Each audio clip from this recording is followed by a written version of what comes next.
Subscribe my channel DXN4URYK. Press the bell icon. More latest new videos. Thanks for watching.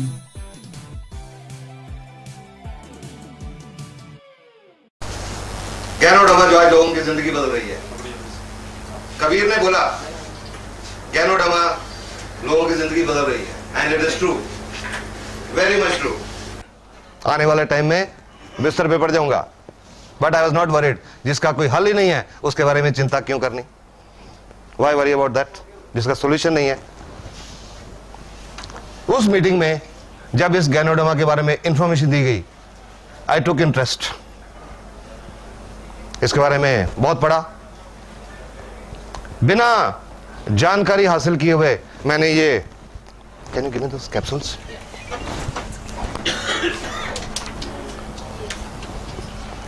जब उस meeting में बताया गया कि एक औरत को 5 साल से गठिया था, उन्होंने ये RGGL के कैप्सूल खाए और कुछ महीनों में चलने लगी, बहुत हैरान हुआ।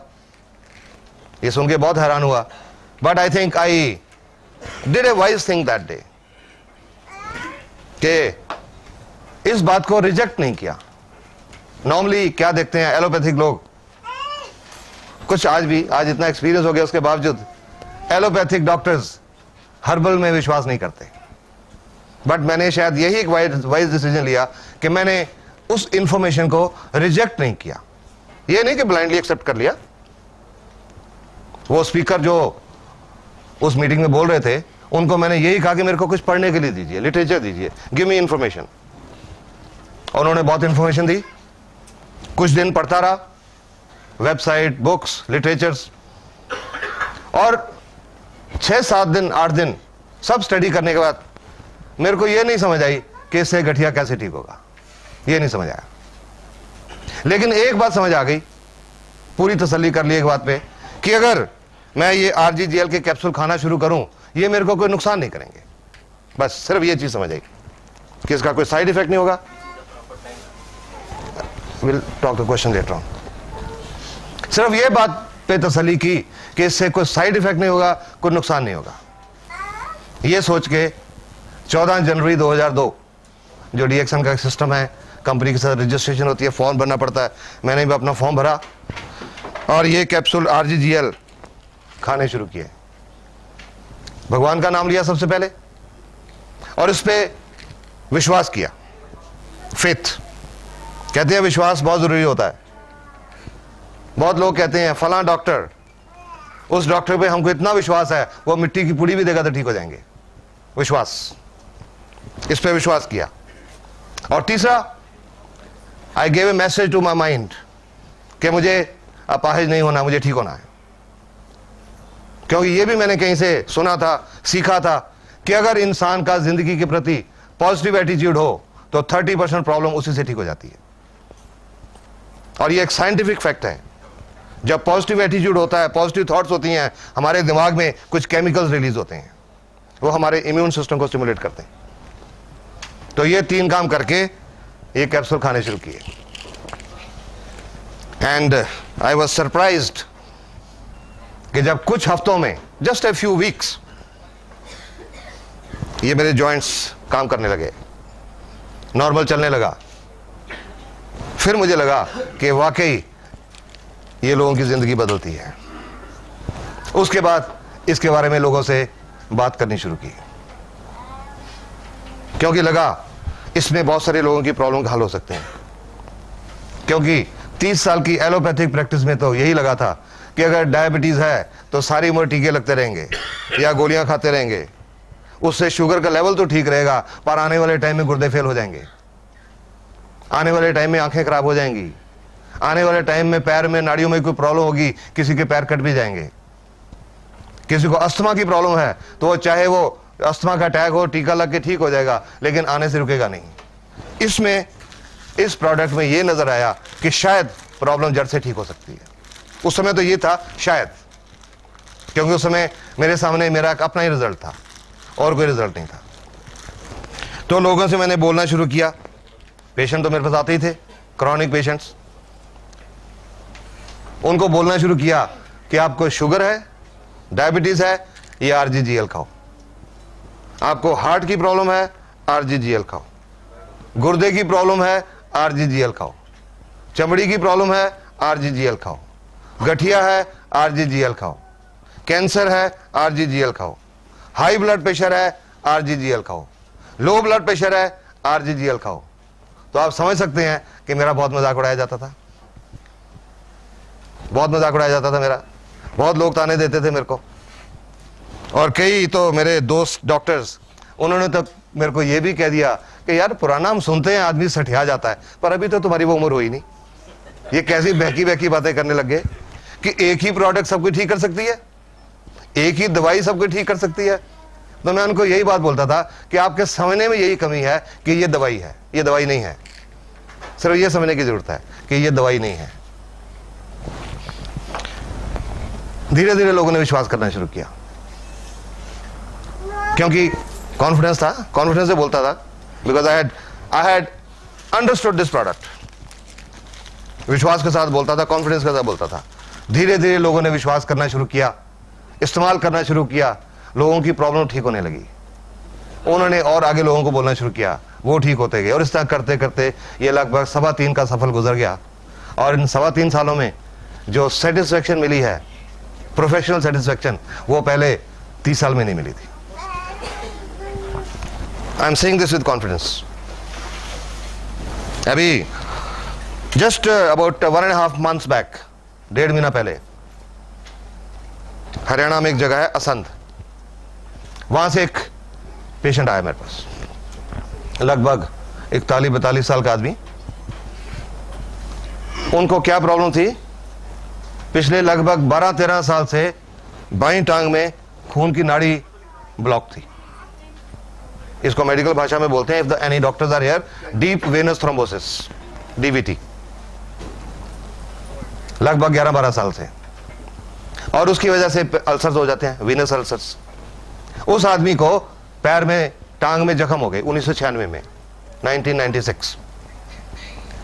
टांग के एक तो लोअर लेग फ्रंट में एक जख्म हुआ, और टखने के अंदर की साइड में, बाहर की साइड पे 3 जख्म हो गए।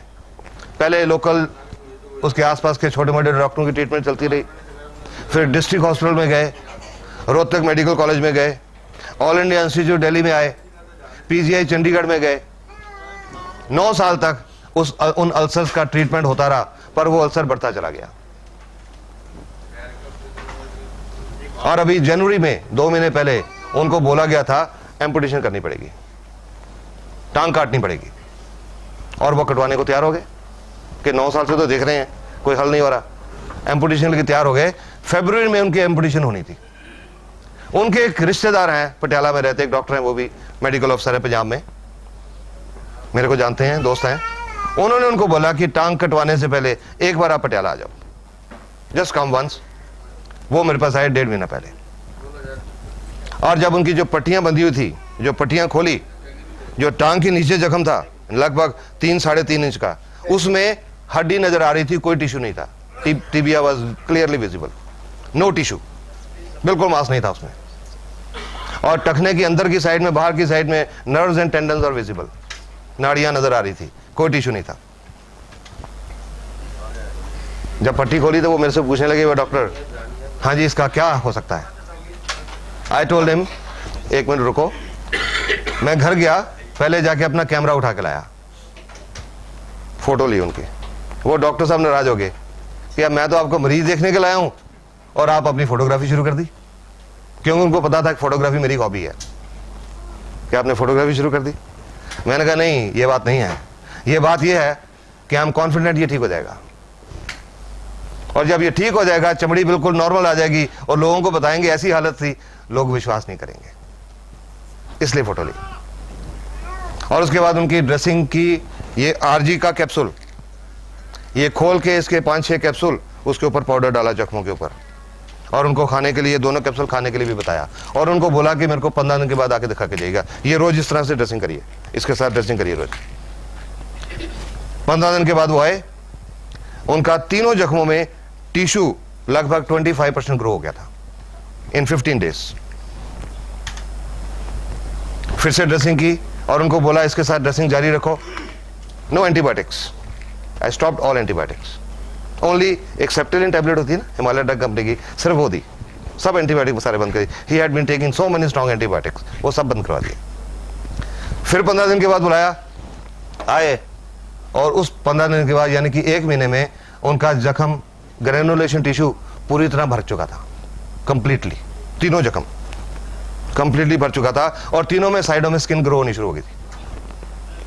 उस दिन वो जो डॉक्टर उनको लेके आए थे, he was very much surprise, क्योंकि उनको अभी गैनोडर्मा के बारे में नहीं पता था, अभी रिसेंटली जुड़े हैं। और डॉक्टर साहब, इतना हेल्दी ग्रेनुलेशन टिश्यू एलोपैथी के 30 साल में नहीं देखा, जो इतना हेल्दी ग्रेनुलेशन टिश्यू था वो। फिर उनको 15 दिन के बाद बुलाया, और अभी पिछले हफ्ते दिखा के गए हैं, तीनों जख्मों में नियरली 20% स्किन भी कवर हो चुकी है, और उनकी टांग में आज सेंसेशन भी वापस आने लगी, एंड ब्लड का फ्लो भी शुरू हो चुका। ऐसा 30 साल में नहीं देखा था। और उस दिन आदमी रो पड़ा कि सर लगता है अब मेरी टांग बच जाएगी। उसकी भी जिंदगी बदल गई इसकी वजह से।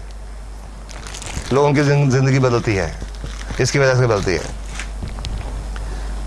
5-6 दिन पहले एक आदमी आया मेरे पास, लुधियाना के पास है, गांव से, कोई 1.25 महीने पहले फोन पे बात हुई थी मेरे से, उनको डायबिटीज थी। डोज पूछी, एक डीएक्शन के साथ जुड़ा हुआ था आदमी था, क्या डोज देनी है जी, मैंने डोज बता दी। 5-6 दिन पहले वो आदमी, बुजुर्ग आदमी है, अराउंड 62-63 साल के, वो आए, जेब से फोटो निकाली, सर मेरी फोटो देखिए। मैंने सोचा, मैंने कहा मैं तो पेशेंट दिखता हूं, मैं फोटो नहीं देखता। नहीं सर ये फोटो देखिए। देखी फोटो, मैंने कहा क्या है इसमें? आप कहते मेरी तरफ देखिए। मैंने चेहरा देखा, फिर से मेरी नजर फोटो पे गई एकदम से। क्या कारण था? उस फोटो में, वो 3 महीने पुरानी फोटो थी, उस फोटो में उनकी एक बाईं आंख बंद थी, और अब वो बाईं आंख खुली हुई थी।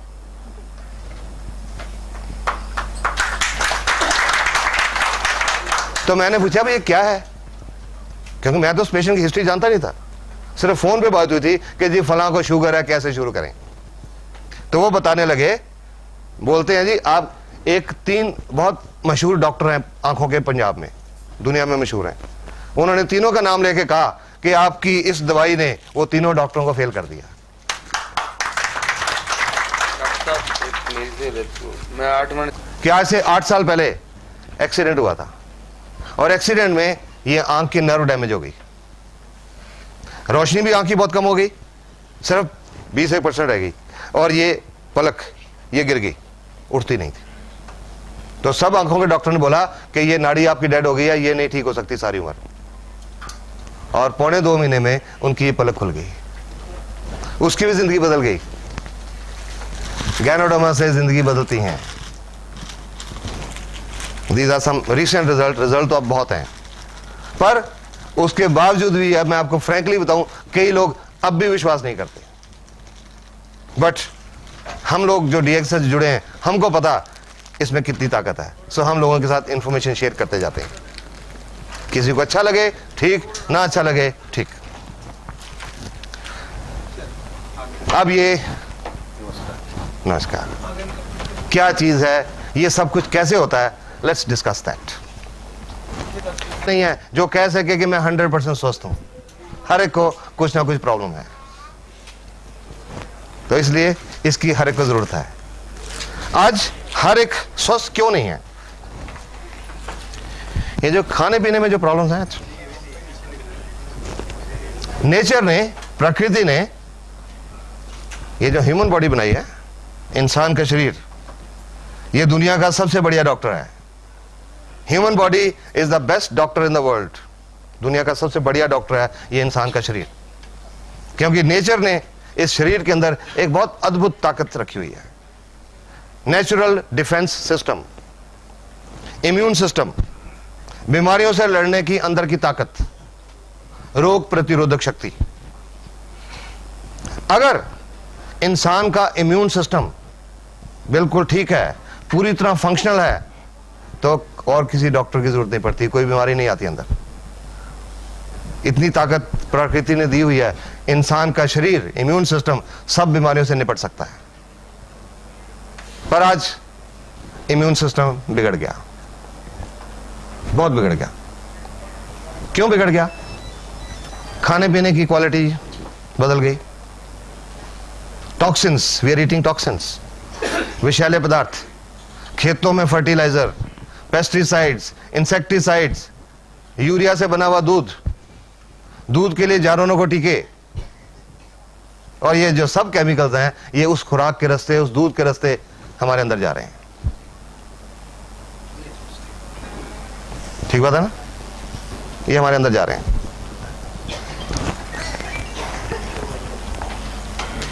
मुझे याद है 5-6 महीने पहले पंजाब में एक जगह पे ऐसी मीटिंग चल रही थी, और उस मीटिंग में एक पंजाब किसान यूनियन के एक प्रधान है, प्रेसिडेंट, वो बैठे हुए थे। अभी मीटिंग शुरू होने में 2-4 मिनट थे, तो वो मेरे साथ बैठे थे। मैंने उनके साथ थोड़ी डिस्कशन करनी शुरू कर दी।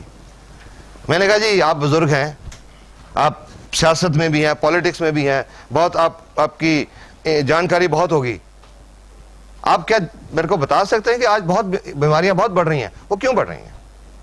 और वो पंजाब किसान यूनियन के प्रेसिडेंट वो बोलते हैं जी ये जो खेतों में हम जहर डाल रहे हैं, फर्टिलाइजर्स, खादें। तो मैंने कहा आपको इस बात का पता है? कहते हैं हाँ जी पता है। तो मैंने कहा आप तो प्रेसिडेंट हो पंजाब किसान यूनियन के, तो इसके बारे में आप कुछ स्टेप्स क्यों नहीं लेते? और जी मैंने बात की थी, मैंने फलान चीफ मिनिस्टर से बात की थी, फलान चीफ मिनिस्टर से बात की थी, वो सुनते ही नहीं। ये फर्टिलाइजर बनाने की नई नई फैक्ट्रियां लगाते जाते हैं। तो मैंने उनको बोला कि वो फैक्ट्रियां इसलिए लगाते हैं क्योंकि किसान उनको मांग रहा है। जब किसान कहेगा हमने खेतों में ये जहर यूज नहीं करना, तो वो फैक्ट्रियां कहां से लगेंगी? अपने आप बंद हो जाएंगी, बिकॉज डिमांड आ रही है, उससे पैदावार ज्यादा होती है, पैसा ज्यादा आता है, पर अल्टीमेटली वो जो जमीन है उसकी उपजाऊ शक्ति भी खत्म हो जाती है और सेहत तो खराब होती है, उसके बावजूद यूज हो रहे हैं। सॉफ्ट ड्रिंक्स के बारे में आप सब लोगों ने सुना होगा, 1-1.5 साल पहले बहुत रिपोर्ट्स आई थी सॉफ्ट ड्रिंक्स में कितने इंसेक्टिसाइड और कितने पेस्टिसाइड पाए गए। मेरे पास एक रिपोर्ट है, pesticides in soft drinks, hard facts. ये एक मेडिकल जर्नल की रिपोर्ट है, मेडिकल जर्नल, पंजाब का एक मेडिकल जर्नल है, current medical journal, north zone, अगस्त 2003। ये डॉक्टर्स की एक रिसर्च रिपोर्ट है। सॉफ्ट ड्रिंक से देखा गया है कि सॉफ्ट ड्रिंक्स इंसान के शरीर को एक तरीके से नहीं कई तरीकों से हानि पहुंचाते हैं। हमारे शरीर में एक लेवल होता है पीएच लेवल, नॉर्मल होता है 7 पीएच पे हमारा बॉडी ठीक से काम करता है। जब 7 से कम होता है तो एसिडिक होता है, तेजाबी बन जाता है, और 7 से ज्यादा होता है तो अल्कलाइन हो जाता है, क्षारीय है। एवरेज पीएच जो सॉफ्ट ड्रिंक्स की है वो 3.4 है, 3.4। ये इतनी स्ट्रॉन्ग एसिडिटी है कि इससे हड्डियां और दांत इसमें घुल जाते हैं, वो स्ट्रॉन्ग एसिडिटी इतनी स्ट्रॉन्ग है। सॉफ्ट ड्रिंक्स में कोई न्यूट्रिशनल वैल्यू नहीं होती, कोई विटामिन नहीं होते, कोई मिनरल्स नहीं होते, और फिर उसमें जो हम लोग पीते हैं सॉफ्ट ड्रिंक्स को, शेल्फ से उठा के तो पीते नहीं, सबसे ठंडा। जब बाजार से खरीदने भी जाते हैं कि वो जो फ्रीजर में सबसे ठंडा पड़ा हुआ वो देना, ठंडा मतलब कोका कोला वो देना। और इतने कम तापमान पे, some temperature something like 0 degree Celsius के करीब जब हम सॉफ्ट ड्रिंक्स पीते हैं तो उससे हमारे पेट के अंदर जो एंजाइम है वो काम करना छोड़ जाते हैं, डाइजेस्टिव एंजाइम्स काम करना छोड़ जाते हैं, खाना हजम नहीं होता, खाना सड़ने लगता है, फर्मेंटेशन होने लगती है। जब फर्मेंटेशन होने लगती है तो उससे कई बदबूदार गैसेस बनती हैं और कई तरह के टॉक्सिन बनते हैं, विषैले पदार्थ, और वो टॉक्सिन्स हमारे अंतड़ियों में एब्जॉर्ब हो जाते हैं, पूरे खून के रास्ते पूरे शरीर में दौरा करते हैं और अलग अलग अंगों में जाके डिपॉजिट हो जाते हैं, और उससे अलग अलग अंगों की बीमारियां होती हैं। तो ये रिपोर्ट कहती है कि जस्ट इमेजिन एक बच्चे की सॉफ्ट इंटेस्टाइन के ऊपर ये कितना नुकसान पहुंचाते होंगे। जो इसमें इंसेक्टिसाइड और पेस्टिसाइड पाए गए, डीडीटी, लिंडेन, क्लोरोपाइरिफॉस, मेलेथियोन, वो क्या नुकसान पहुंचाते हैं? DDT and it's metabolites nervous system को खराब करता है, नाड़ियों को खराब करता है, और प्रोबेबली शायद कैंसर पैदा करता है, प्रोबेबली कार्सिनोजन। लिंडेन, ये एक नाड़ियों का पॉइजन है, लिंडेन, और बच्चे पैदा करने की ताकत को खराब करता है। और ये आज कुछ वर्ल्ड की रिपोर्ट्स हैं कि आज दुनिया भर में इनफर्टिलिटी बढ़ रही है, शायद ये भी कारण है इसका, सॉफ्ट ड्रिंक्स। और लिंडेन से कैंसर होता है, it is a non carcinogen, ये कैंसर पैदा करता है। Chlorpyrifos, it causes pneumonia. और मसल पैरालिसिस, मांसपेशियों का लकवा, और अगर सांस की मांसपेशियों का लकवा हो जाए तो डेथ भी हो सकती है, रेस्पिरेटरी फेलियर। मेलाथियोन, ये नर्वस सिस्टम को खराब करता है और इसकी हाई एक्सपोजर से रेस्पिरेटरी पैरालिसिस और डेथ हो सकती है। ऑस्ट्रेलिया के डॉक्टर हैं डॉक्टर रॉस वॉकर, एक कार्डियोलॉजिस्ट हैं, हार्ट स्पेशलिस्ट हैं। उन्होंने लगभग 12 साल सॉफ्ट ड्रिंक्स के ऊपर रिसर्च की कि उसका हमारे शरीर की सेल्स के ऊपर क्या असर हो रहा है। और उनकी 12 साल की रिसर्च की रिपोर्ट थी कि एक प्रॉब्लम होती है, बीमारी होती है जिसको बोलते हैं ऑस्टियोपोरोसिस, हड्डियां खोखली हो जाती हैं, हड्डियों में से कैल्शियम निकल जाता है, हड्डियां खोखली हो जाती हैं। तो उनकी रिपोर्ट के मुताबिक ये जो ऑस्टियोपोरोसिस है नॉर्मली ये औरतों में होती है 50-55 साल की उम्र के बाद, जब उनमें हार्मोनल चेंजेस आते हैं। पर डॉक्टर रॉस वॉकर की रिपोर्ट के मुताबिक आज ये ऑस्टियोपोरोसिस 20, 25, 30 साल की औरतों को ही नहीं, आदमियों को भी हो रहा है। और उनकी रिपोर्ट एक और चीज कहती है कि जो बच्चे रेगुलर तौर पे सॉफ्ट ड्रिंक्स पीते हैं उनका हड्डियां टूटने का रेट 7 गुना ज्यादा बढ़ जाता है उन बच्चों से जो नहीं पीते। और लास्ट में ये डॉक्टर की रिपोर्ट क्या कहती है, उसके बावजूद आजकल सॉफ्ट ड्रिंक तो चल रहे हैं। क्यों चल रहे हैं? क्योंकि टीवी के ऊपर ये प्यास है बड़ी, ये दिल मांगे मोर। और लास्ट में ये डॉक्टर्स की रिपोर्ट कहती है you should drink colas only if your दिल मांगे more pesticides.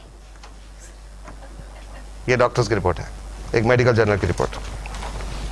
Number 2004, soft drinks could lead to hard times.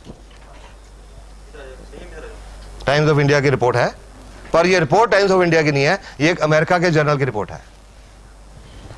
Washington, a new study published in the American Journal of Preventive Health has found that the consumption of sweetened beverages like soft drinks and fruit drinks, ये जो डब्बों में fruit drinks भी आते हैं वो भी, has grown to such an alarming rate that it has become one of the causes of obesity and diabetes. आज दुनिया की 20% पॉपुलेशन डायबिटीज के मरीज है, ये रिपोर्ट यही कह रही है। What is even more dangerous, according to the researchers, is the fact that soft drinks could become a serious health hazard. पर ये सब कुछ पता होने के बावजूद अखबारों की रिपोर्ट, टीवी पे बहुत आया, क्या लोगों ने सॉफ्ट ड्रिंक पीने छोड़ दिए? हाँ, फर्क पड़ा क्योंकि उन्होंने कीमत 10 रुपए से 6 रुपए कर दी। उन्होंने इसीलिए कर दी कि कई लोग पीना ना बंद कर दें, तो लोगों ने अरे अब तो सस्ता हो गया, पी सकते हैं। We are harming our cells, हम खुद अपने आप को नुकसान पहुंचा रहे हैं। Sunday Tribune Chandigarh 20 June 2004, parrots die after consuming jamun. जामुन खा के बहुत सारे तोते मर गए। जामुन में क्या प्रकृति ने कोई जहर डाला हुआ है कि वो खाने से तोते मर गए? ये मर गए इंसान के लालच की वजह से। ये पंजाब में एक जगह फरीदकोट है, वहां की एक रिपोर्ट है। वहां पे एक जो जामुन का जो फार्म था, जहां पेड़ थे, जिन लोगों के पास उसका ठेका था वो इंतजार नहीं कर सके, क्योंकि जो प्रकृति ने चीज बनाया कि फल लगेगा, फल पकेगा, उसके बाद उतार के बाजार में पहुंचेगा। पर उसके ठेकेदार वेट नहीं कर सके कि कब फल पकेगा, कब उतारेंगे, कब बाजार जाएगा, कब पैसा आएगा। उन्होंने क्या किया, उन जामुनों के ऊपर कुछ केमिकल स्प्रे कर दिए, केमिकल्स, जल्दी पक जाए, जल्दी पैसा आ जाए। पर फॉर्चुनेटली वो मार्केट तक पहुंचने से पहले बहुत सारे तोतों ने खा लिए और वो तोते मर गए। इंसान को एक लेसन सिखा के गए कि क्या कर रहे हो आप अपनी सेहत के साथ। We tested your lunch, 10 markets, 3 cities. Mumbai is the worst. Indian Express 13 October 2003, the poisoning of Mumbai. Delhi का बताता हूँ। इसमें ऐसा होता है, लेड एक हैवी मेटल होता है। आजकल जो हम फास्ट फूड ये खाने खाते हैं उनमें लेड की मात्रा जो है उसके बारे में बताते हैं। Delhi 2 to 16 times above European standards. Mercury Delhi में नहीं है, दिल्ली की खुराक में मरकरी इस डेट तक नहीं पाया गया था, बॉम्बे पुणे में है। और बैक्टीरिया, कीटाणु, दिल्ली में 3,10,000 से लेकर अनकाउंटेबल इतने किस्म के कीटाणु खुराक में पाए गए, जो लोग रोज खाना खा रहे हैं उसमें पाए गए। और ये जो सब चीजें हमारे अंदर जा रही हैं ये बीमारियां पैदा कर रही हैं।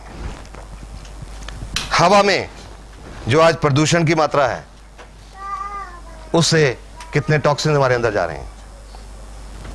आज की हवा में जो पोल्यूशन है उसमें नियरली 8,000 किस्म के केमिकल्स हैं हवा में, जो सांस के रास्ते हमारे अंदर जा रहे हैं। और ये जो सब केमिकल खाने के रास्ते, पानी के रास्ते, हवा के रास्ते हमारे अंदर जा रहे हैं, तो हमारे शरीर में सेल्स होती हैं। सेल्स हर कोई समझता है, कोशिकाएं। जो हमारा शरीर है अरबों खरबों सेल का बना हुआ है। इंसान का जीवन जब शुरू होता है मां के गर्भ में 2 सेल से शुरू होता है, एक आदमी की सेल, एक औरत की सेल। वो दोनों सेल इकट्ठी होती हैं, एक सिंगल सेल बनती है जिसको बोलते हैं जाइगोट। वो सिंगल सेल डिवाइड होती है, 2 बनती हैं। 2 का विभाजन होता है 4 बनती हैं। 4 का विभाजन होता है 8, फिर 16, 32, 64, 128, 256 सेल्स डिवाइड होती रहती हैं। और जब बच्चा 9 महीने और 7 दिन के बाद पैदा होता है तो उसके शरीर में अरबों खरबों सेल्स होती हैं। ये जो इंसान का शरीर है एक सेल्स की कलेक्शन है, कोशिकाओं की एक कलेक्शन है। और हर सेल अपने आप में एक कंप्लीट फैक्ट्री है। उसके अंदर बिजली का करंट जनरेट होता है और केमिकल जनरेट होते हैं। कंप्लीट फैक्ट्री है। हमारे शरीर में अरबों खरबों फैक्ट्रीज चल रही हैं और वो अरबों खरबों फैक्ट्रीज आपस में तालमेल में काम कर रही हैं। इंसान जो फैक्ट्री बनाता है उनका पड़ोस की फैक्ट्री से हमेशा झगड़ा रहता है। और ये जो प्रकृति ने ये जो फैक्ट्री बनाई है इसका जवाब कोई नहीं है। I'll just give you one example। मैं इससे क्या what I mean by this। इंसान कोई फैक्ट्री लगाता है, हर फैक्ट्री में पंप हाउसेज होते हैं, पंप लगे होते हैं। और एक उदाहरण लेता हूं, एक फैक्ट्री में 8 पंप हैं। एक टाइम पे 4 पंप चलाए जाते हैं, बाकी 4 को रेस्ट दिया जाता है। ये पंप 3 घंटे चला के इनको बंद करके ये दूसरे पंप चलाए जाते हैं। 3 घंटे ये चला के इनको बंद कर देते हैं, ये चलाए जाते हैं, क्योंकि वो इससे ज्यादा काम नहीं कर सकते 3 घंटे से ज्यादा। नेचर ने, प्रकृति ने हमारे शरीर में भी एक पंप लगाया हुआ है, दिल, हार्ट। गर्भ के 5वें महीने में ये पंप एक्शन शुरू करता है, धड़कना शुरू करता है। बच्चे का जन्म होता है, पंप धड़कता है, हार्ट धड़कता है। एवरेज 1 मिनट में 72 दफा। और एक एवरेज मैं एज लेके चलूं 70 साल, 70 साल तक ये पंप नॉन स्टॉप काम करता है। कभी किसी मैकेनिक की जरूरत नहीं पड़ती, कभी किसी तरह की रिपेयर की जरूरत नहीं पड़ती, नॉन स्टॉप। और ये 70 साल में ये पंप 1 अरब 14 करोड़ 73 लाख और लगभग 54,000 टाइम्स धड़कता है नॉन स्टॉप। ये नेचर का बेस्ट डॉक्टर है। Human body is the best doctor in the world, nature का बनाया हुआ। लेकिन हमने इस शरीर की कदर नहीं की, हमने इसको बिगाड़ लिया। ये जो टॉक्सिन हम ले रहे हैं उन सेल्स के अंदर जाके डिपॉजिट हो जाते हैं। और जब सेल के अंदर वो टॉक्सिन जमा हो जाते हैं, वो विषैले पदार्थ जमा हो जाते हैं, तो सेल का बिजली की क्रिया और रासायनिक क्रिया डिस्टर्ब हो जाती है, इम्बैलेंस हो जाता है। और जब वो इम्बैलेंस हो जाता है तो हमारे अंदर बीमारियां आती हैं। जिस अंग की सेल्स डैमेज होती हैं उस अंग की बीमारियां आती हैं। ये जो गैनोडर्मा, ये किसी बीमारी पे काम नहीं करती, ये किसी बीमारी की दवाई नहीं है। अगर आपको किसी ने आज ये बताया ना कि ये बीमारी की दवाई है, गलत बताया। ये किसी बीमारी की दवाई नहीं है, ये एक नेचुरल फूड सप्लीमेंट है, एक नेचुरल मशरूम है जो हमारे शरीर की वो जो अरबों खरबों सेल्स हैं उनके ऊपर काम करता है। Root cause of the disease, not the disease. क्या हो गया? Anybody can tell me? आप मैडम बताएंगे? आप बताएंगे? जनरली 2-3 किस्म की, वो सफेद वाली गोल बटन मशरूम, एक वो छतरी वाली ऑयस्टर मशरूम।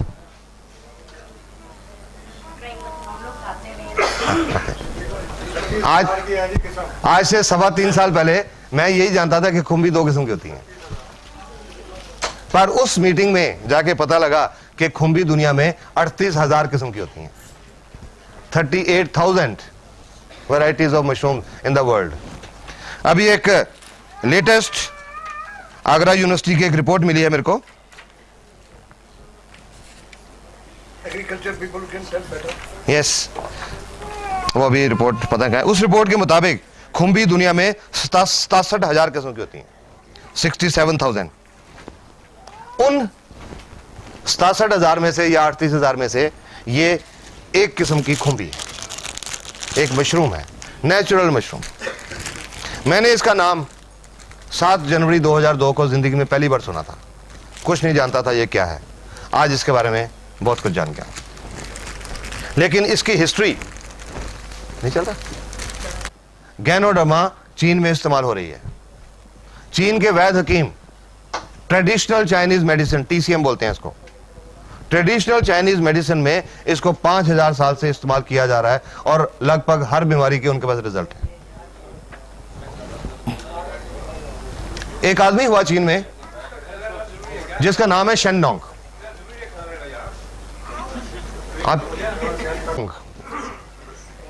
शेननोंग, उन्होंने आज से लगभग 4850 साल पहले जितनी नेचुरल हर्ब्स हैं उनको स्टडी किया, उनकी मेडिसिनल वैल्यू को स्टडी किया, और उन्होंने जो हर्ब्स हैं उनको 3 कैटेगरीज में डिवाइड किया। एक कैटेगरी इंफीरियर, जिसमें दवाई के गुण कम हैं, एक कैटेगरी एवरेज, जिसमें नॉर्मल दवाई के गुण हैं, और एक सुपीरियर, अव्वल दर्जे वाली। और वो सुपीरियर कैटेगरी में इस गैनोडर्मा को नंबर 1 पे रखा गया है, number 1 herb in the superior category. उन्होंने किताब लिखी थी 4846 साल पहले, 2838 BC में, शेननोंग्स हर्बल क्लासिक। उस किताब में इस गैनोडर्मा को एक संजीवनी बूटी का दर्जा दिया गया है। ये उसमें डिस्क्रिप्शन है, a mushroom of longevity and immortality, अमरत्व की बूटी। कई बार लोगों से डिस्कशन हुई मीटिंग में, कई लोगों ने कहा कि डॉक्टर साहब ये कहीं वही तो नहीं जो हनुमान जी लेके आए थे। कई बार लोगों ने मेंशन किया, हो सकता है, पॉसिबिलिटी हो सकती है, क्योंकि जब वो हनुमान जी जहां से लाए थे हिंदू कुश पर्वत से, और हिंदू कुश पर्वत जो एरिया है, तिब्बत का एरिया, वहां ये पाई जाती है। हो सकता है यही हो, बट इसका कोई प्रूफ या रिकॉर्ड नहीं है। Could be this.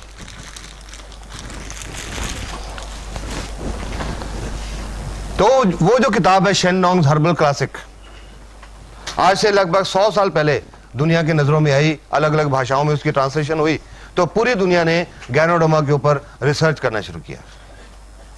और पिछले 30-32 साल से पूरी दुनिया में बहुत सारे medical school, medical universities, medical research institute इसके ऊपर बहुत रिसर्च कर चुके हैं और इसके गुणों को पहचान चुके हैं। गैनोडर्मा में अब तक जो रिसर्च हुई है, 200 से ज्यादा एक्टिव एलिमेंट्स ढूंढे जा चुके हैं, पाए जा चुके हैं। अब ये इंसान तक कैसे पहुंची? नेचर में ये बहुत दुर्लभ जाति की मशरूम है, बहुत दुर्लभ, बहुत घने जंगलों में पाई जाती है। दुनिया के सिर्फ 3-4 countries, China, Japan, Korea, little bit Malaysia, little bit south American countries, वहां पाई जाती है। और उन देशों में बहुत घने जंगलों में पाई जाती है। उन घने जंगलों में टूटे हुए और सूखे हुए पेड़ों के ऊपर पाई जाती है, हर पेड़ के ऊपर नहीं। 2 किस्म के पेड़ होते हैं, प्लम सराटा, प्लम ग्यूरकस, उन 2 पेड़ों के ऊपर पाई जाती है। और ये जो 2 किस्म के पेड़ हैं, प्लम सराटा ग्यूरकस, हर पेड़ के ऊपर नहीं उगते। अगर 10,000 पेड़ ढूंढे जाएं तो गैनोडर्मा उनमें शायद 2 या 3 के ऊपर मिलती है। और इसमें एक और खासियत होती है, जब ये गैनोडर्मा खुम्बी 90 दिन की होती है, इसमें दवाई वाले गुण तब आते हैं, उससे पहले नहीं होते। जब 100 दिन की होती है, पूरी मैच्योर होती है, दवाई वाले गुण इसमें पूरे भरपूर होते हैं। उसके बाद ये सूखनी शुरू हो जाती है और इसमें दवाई के गुण खत्म हो जाते हैं। तो इन कारणों की वजह से नेचर में इसको ढूंढ पाना बहुत मुश्किल है। अभी पिछले 2-3 साल में मैंने बहुत सारे चाइनीज लिटरेचर पढ़े गैनोडर्मा के कारण। तो उन कई लिटरेचर में पढ़ा मैंने कि पुराने जमानों में लोग जंगलों में भटकते थे इस गैनोडर्मा को ढूंढने के लिए, क्योंकि उनको लोगों का मानना था कि जिस घर में ये गैनोडर्मा होगी उस घर में किसी तरह की कोई प्रॉब्लम नहीं आ सकती, ना हेल्थ की प्रॉब्लम ना वेल्थ की प्रॉब्लम, ये लोगों का मानना था। इसको लोग इसमें एक स्पिरिचुअल पावर मानते हैं, आम आदमी तक नहीं पहुंच सकती। पर ये एक आदमी हुए, ये फोटो देख रहे हैं, doctor Lim Sojan, I will show you here. Lim Sojan ये चाइनीज मलेशियन है, मलेशिया में रहने वाले हैं, एक खानदानी वैद्यों के परिवार से संबंध रखते हैं। बचपन से इनको कुछ खुंबी में दिलचस्पी हो गई। जब ये बड़े हुए तो इनके घर वालों ने कहा कि ये वैदगिरी में नहीं पढ़ने वाले, इनका इंटरेस्ट नहीं है। इनको इंजीनियरिंग कॉलेज में डाल दिया इंडिया में, खड़गपुर, IIT खड़गपुर। वहां से इन्होंने सिविल इंजीनियरिंग की डिग्री की और सिविल इंजीनियरिंग की डिग्री करके जब मलेशिया वापस गए तो इन्होंने भी वो शेन नोंग वाली किताब पढ़ी। मशरूम में उनको इंटरेस्ट था बचपन से। जब उन्होंने गैनोडर्मा के बारे में इतना कुछ पढ़ा तो उन्होंने अपनी जिंदगी का ये मकसद बना लिया और गैनोडर्मा के ऊपर रिसर्च करनी शुरू की। उनकी रिसर्च का विषय था गैनोडर्मा और उसका इंसान के स्वास्थ्य के ऊपर असर। 10.5 साल तक डॉक्टर लिम सोजिन रिसर्च करते रहे और 10.5 साल की रिसर्च के बाद वो डॉक्टर बने। उनको PhD की डिग्री मिली, PhD इन होलिस्टिक मेडिसिन 1997 में PhD इन होलिस्टिक मेडिसिन। फर्दर रिसर्च करते रहे। 2002 में DSc, doctorate of science, DSc in holistic medicine. और अब पिछले 3-4 साल में डॉक्टर लिम को बहुत इंटरनेशनल अवार्ड मिल चुके हैं। 2001 में मिला था मैन ऑफ द मिलेनियम, इस युग का आदमी, कि उन्होंने ये जो गैनोडर्मा को इंसान तक पहुंचाया। डॉक्टर लिम ने क्या किया, ये मलेशिया में ये कंपनी एस्टेब्लिश की, DXN 1993 में। ये कंपनी एस्टेब्लिश करके वहां पर इन्होंने गैनोडर्मा की कल्टीवेशन, खेती करनी शुरू की। Purely organic cultivation, no fertiliser, no chemicals, no insecticides, organic cultivation, खेती करनी शुरू की। और जब 100 दिन की हो गई तो इसको काट लिया। ये DXN की एक 100 दिन की ये मैच्योर मशरूम है, कंप्लीट मशरूम, ये एक्चुअल मशरूम है। काट लिया, काट के इसका फ्रूट हिस्सा अलग कर लिया, जड़ का हिस्सा अलग कर लिया। इसके अंदर पानी होता है बहुत, इसका पानी सुखाने की उन्होंने एक स्पेशल टेक्निक निकाली, फ्रीज ड्राइंग। आज दुनिया में, क्योंकि गैनोडर्मा के ऊपर बहुत रिसर्च हो चुकी, दुनिया में बहुत सारी कंपनी आज गैनोडर्मा उगा रही हैं, लेकिन जो असर DXN की गैनोडर्मा का हो रहा है किसी और का नहीं हो रहा। उसका कारण है जो डॉक्टर लिम की इसको सुखाने की टेक्निक है, फ्रीज ड्राइंग टेक्निक। सुखा लिया, सुखा के ये जो उसका ऊपर का ब्राउन हिस्सा है, ये धागेदार रेशेदार हिस्सा है, फाइब्रस पोर्शन, इसमें मेडिसिनल वैल्यू कम है, इसको निकाल दिया जाता है, सेपरेट कर दिया जाता है। सेपरेट करके ये जो अंदर का पल्प, जो गुदा बच गया, उसको एक माइक्रो पाउडर बना लिया जाता है। इसको अलग से, जड़ वाले हिस्से को अलग से, माइसीलियम अलग से, एक माइक्रो पाउडर बना के इनको कैप्सूल में भर दिया जाता है। ये फ्रूट बॉडी से जो कैप्सूल बना, ये जो ऊपर की फ्रूट बॉडी है, इससे जो कैप्सूल बना, इसका नाम है RG या रेशी गैनोडर्मा। इसमें इस फ्रूट बॉडी का पाउडर है। और इसकी जो जड़ से पाउडर बना, गैनोसिलियम, नीले कैप वाली गैनोसिलियम या GL। RG फ्रूट बॉडी का पाउडर, GL जड़ का पाउडर। इन दोनों कैप्सूल्स में गैनोडर्मा के पाउडर के अलावा और कुछ नहीं है, इसमें कुछ नहीं डाला जाता, सिर्फ इसका वो फाइब्रस पोर्शन निकाला जाता है, इसके अंदर और कुछ नहीं डालते। RG एंड GL दोनों एक ही मशरूम के हिस्से हैं, फ्रूट एंड रूट। तो अलग अलग क्यों रखा गया? दोनों को पीस के एक ही कैप्सूल में क्यों नहीं डाल दिया गया? उसके कुछ कारण हैं जो रिसर्च में पता लगे। एक तो मैंने ये RG बताया कि जो पुराने घाव होते हैं उनके ऊपर ये कैप्सूल खोल के इसका पाउडर डाला जाता है। किसी को डायबिटिक गैंग्रीन है, शुगर हो गई, पैर में चोट लग गई, जख्म नहीं ठीक हुआ, गैंग्रीन हो गई, वैसे जख्मों के ऊपर ये पाउडर डाला जाता है। और ये जो जीएल है, इसमें एक चीज होती है ऑर्गेनिक जर्मेनियम। किसी को ब्रेन डिजेनरेशन है, नाड़ियों की डिजेनरेशन है, या स्मरण शक्ति कमजोर है, उसके लिए यह ज्यादा यूज किया जाता है। आरजी एंड जीएल अलग अलग यूजेस होने की वजह से अलग अलग कैप्सूल रखे गए, लेकिन जनरली दोनों को मिला के इकट्ठा ही खाया जाता है। चल नहीं होता रहने तो मैं मार्कर यूज कर लेता हूं। इकट्ठा ही खाया जाता है। इसको बोलते हैं, एक आरजी और एक जीएल मिला के हम बोलते हैं एक जोड़ा, 1 पेयर। जो हम लोगों को इसको खाने का तरीका बताते हैं कि आपने 1 पेयर खाना है या 2 पेयर खाने हैं या 4 खाने हैं, we tell in pairs.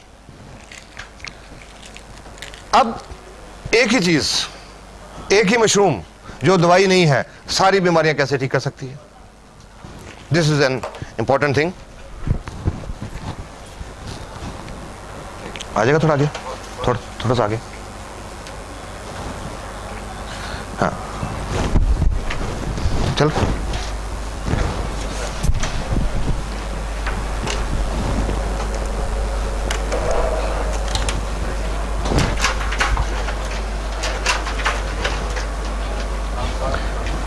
It works at the cell level, जो तो मैंने आपको बताया, Ganoderma works at the cell level.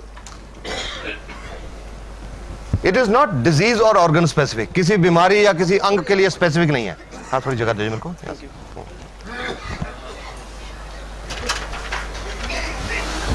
अब क्या काम करती है और कैसे काम करती है? How does ganoderma work?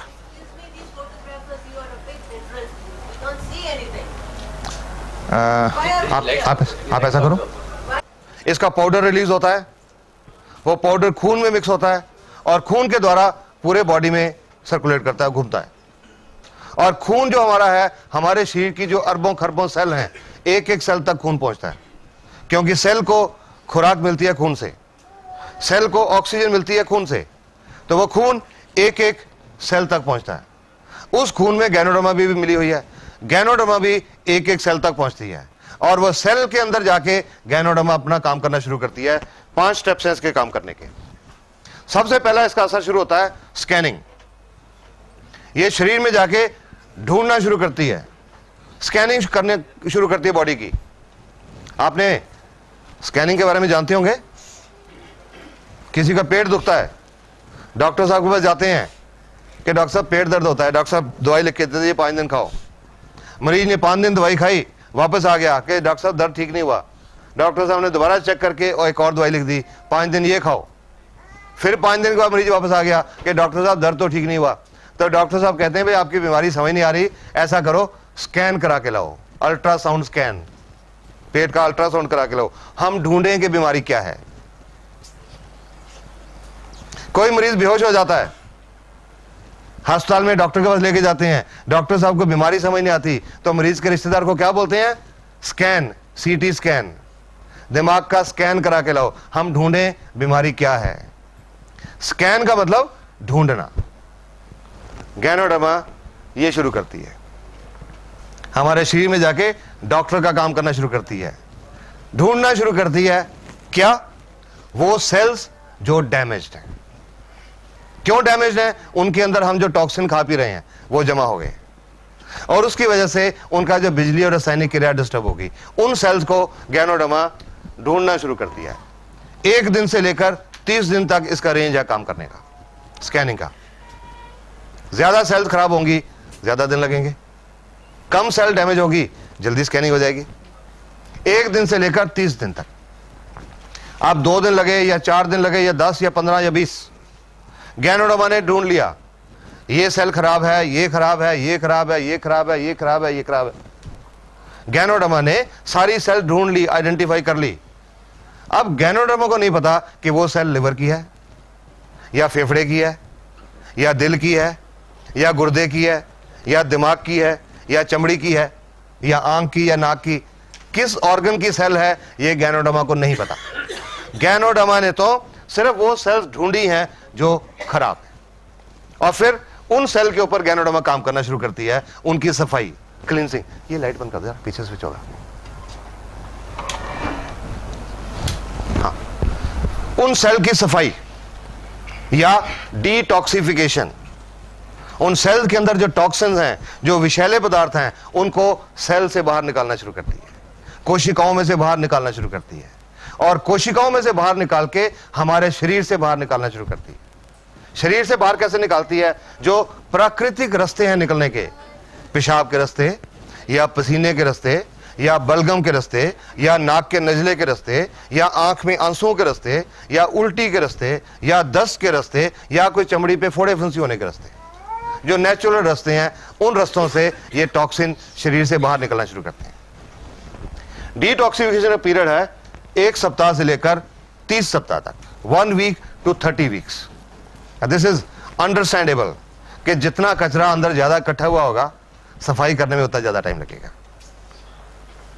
हम घरों में भी तो देखते हैं, घर की रोज सफाई करते हैं तो आधे पौने घंटे में पूरा घर साफ हो जाता है, पर अगर 1 साल घर बंद करके कहीं घूमने चले जाएं और 1 साल के बाद आए तो आधे पौने घंटे में सफाई नहीं होती, 15-20 दिन लग जाते हैं, क्योंकि कचरा ज्यादा इकट्ठा हो गया 1 साल का। सिमिलरली हमारे शरीर में जितना कचरा ज्यादा इकट्ठा हुआ है, जितने टॉक्सिन ज्यादा हैं, टॉक्सिन लोड जितना बॉडी पे ज्यादा है, उतना ज्यादा टाइम लगेगा।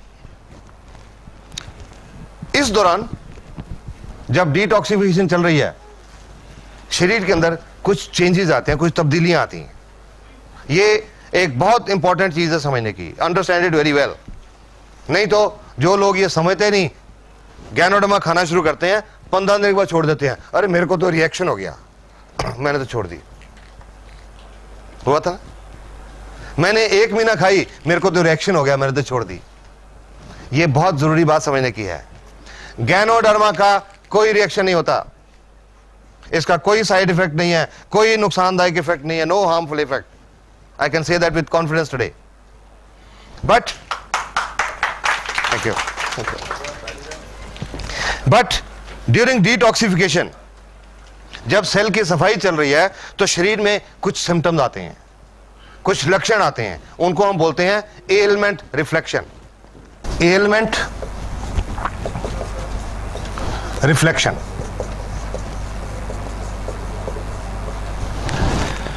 जो शरीर के अंदर बीमारी है, जो एलमेंट है, वो किसी रूप में बाहर आती है, किसी रूप में रिफ्लेक्ट करती है। Ailment reflection. कुछ उदाहरण बताता हूं आपको। किसी का लिवर खराब है, जिगर खराब है, जब गैनोडर्मा लिवर की सेल के ऊपर, जिगर की सेल के ऊपर काम करना शुरू करती है, उनकी सफाई शुरू करती है, आंखें लाल हो जाती हैं। आज कई मरीज देख चुका है, अजी क्या दे दिया आपने, मेरी तो देखो आंखें खराब हो गई। शुरू में मेरे माताजी ने भी मेरे को यह कहा था। जब मैं ठीक हुआ तो मैंने अपने मम्मी डैडी को, बीमारी नहीं, just as a health tonic खिलाना शुरू किया। वो खिलाने के लगभग 20-22 दिन के बाद एक दिन मेरे माताजी ने सुबह मेरे को उठा दिया 6 बजे, ये देख मेरे को क्या दे दिया, तेरी दवाई ने आंखें खराब कर दी, रिएक्शन कर दिया, तेरी दवाई ने क्या दे दिया मेरे को आंखों के डॉक्टर के पास लेके चला। आज देखा मैंने, आंखें बहुत लाल थी, दे वर फायरी रेड, बहुत लाल थी। अब आंखें लाल क्यों है मुझे पता था, गैनोडर्मा के बाद आंखें लाल क्यों होती हैं, something wrong with the liver. फिर मैंने अपनी माताजी की पुरानी हिस्ट्री सोची सारी, 30-32 साल की। 30-32 साल से मेरे माताजी को पेट में थोड़ा दर्द रहता था और कॉन्स्टिपेशन, कब्ज रहती थी। बड़े अल्ट्रासाउंड, बड़े एक्सरे, बड़ी दवाइयां, बड़े मेडिकल स्पेशलिस्ट, ये प्रॉब्लम हल नहीं हुई। तो मैंने माताजी को कहा कि डॉक्टर्स आपकी बीमारी नहीं पहचान सके, आज गैनोडर्मा ने पहचान ली। Your liver is not working. कोई आंखों के डॉक्टर के पास नहीं जाना, कोई दवाई नहीं डालनी, सिर्फ पानी पियो ज्यादा, ताकि डिटॉक्सिफिकेशन जल्दी हो जाए। चुप करके बैठ गए और उसके 10-12 दिन के बाद उनकी आंखों की लाली हट गई, और उसके बाद जब तक वो रहे उनको कॉन्स्टिपेशन, पेट की प्रॉब्लम नहीं रही। This is how ganoderma works.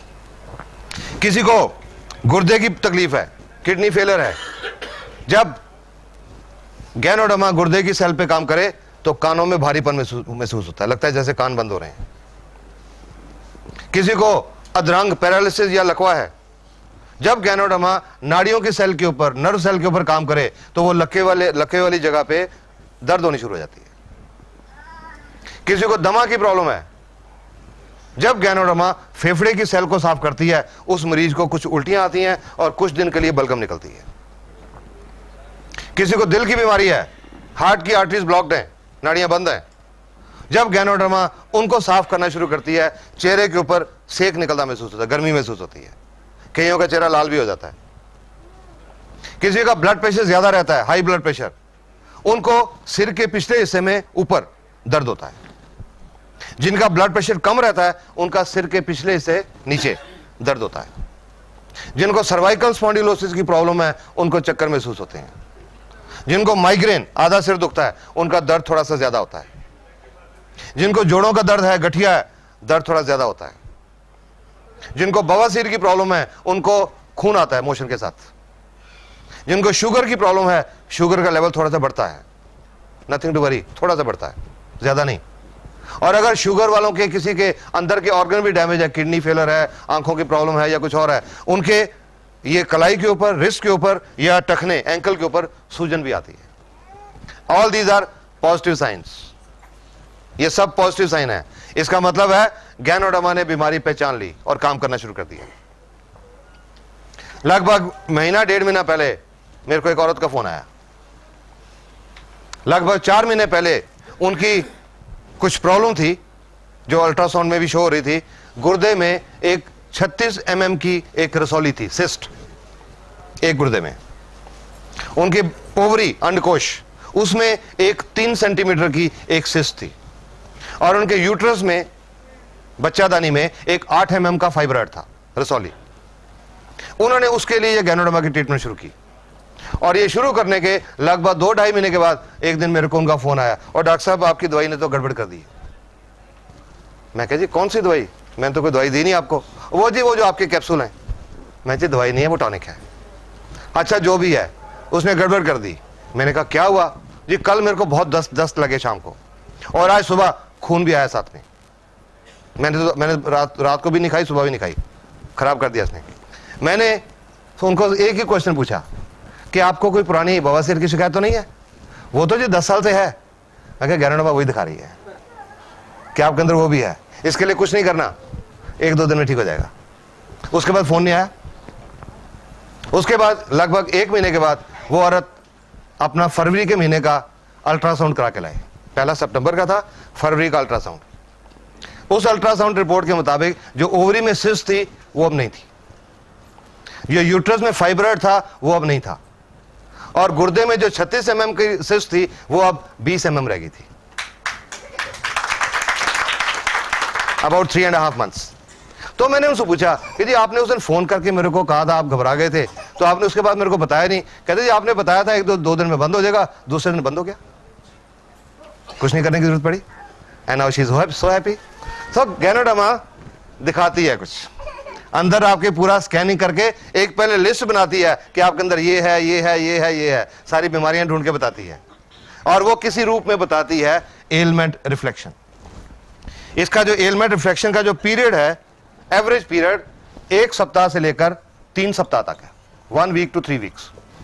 ये एक एवरेज पीरियड है। किसी को कम भी होता है, किसी को ज्यादा भी होता है, पर एवरेज 1 सप्ताह से 3 सप्ताह तक। ज्यादा खास तौर पे उनको होता है जिन लोगों ने स्टीरॉयड बहुत खाए होते हैं। Steroids, Wysolone, dexamethasone, betamethasone. कोई आप लोग जानते हैं स्टीरॉयड क्या होता है? बहुत हार्मफुल चीज होती है, बहुत नुकसानदायक चीज होती है, और आज की दुनिया में लोगों ने बहुत खाए होते हैं अनजाने में। जानबूझ के नहीं खाते, अनजाने में। कैसे? एक आदमी को जोड़ दुखते हैं 20 साल से, एक एग्जांपल ले रहा हूं, जोड़ दुखते हैं 20 साल से, हर डॉक्टर को दिखा लिया, हर अस्पताल को दिखा दिया, और उन्होंने कहा जी आपका ये गठिया है, ठीक नहीं हो सकता। बैठ के घर में एक अच्छा दोस्त उनका आया, अरे मेरे को पता लगा फलां जगह के पे एक वैद्य है, देसी पुड़ियां देता है, उससे बहुत लोग ठीक हो गए।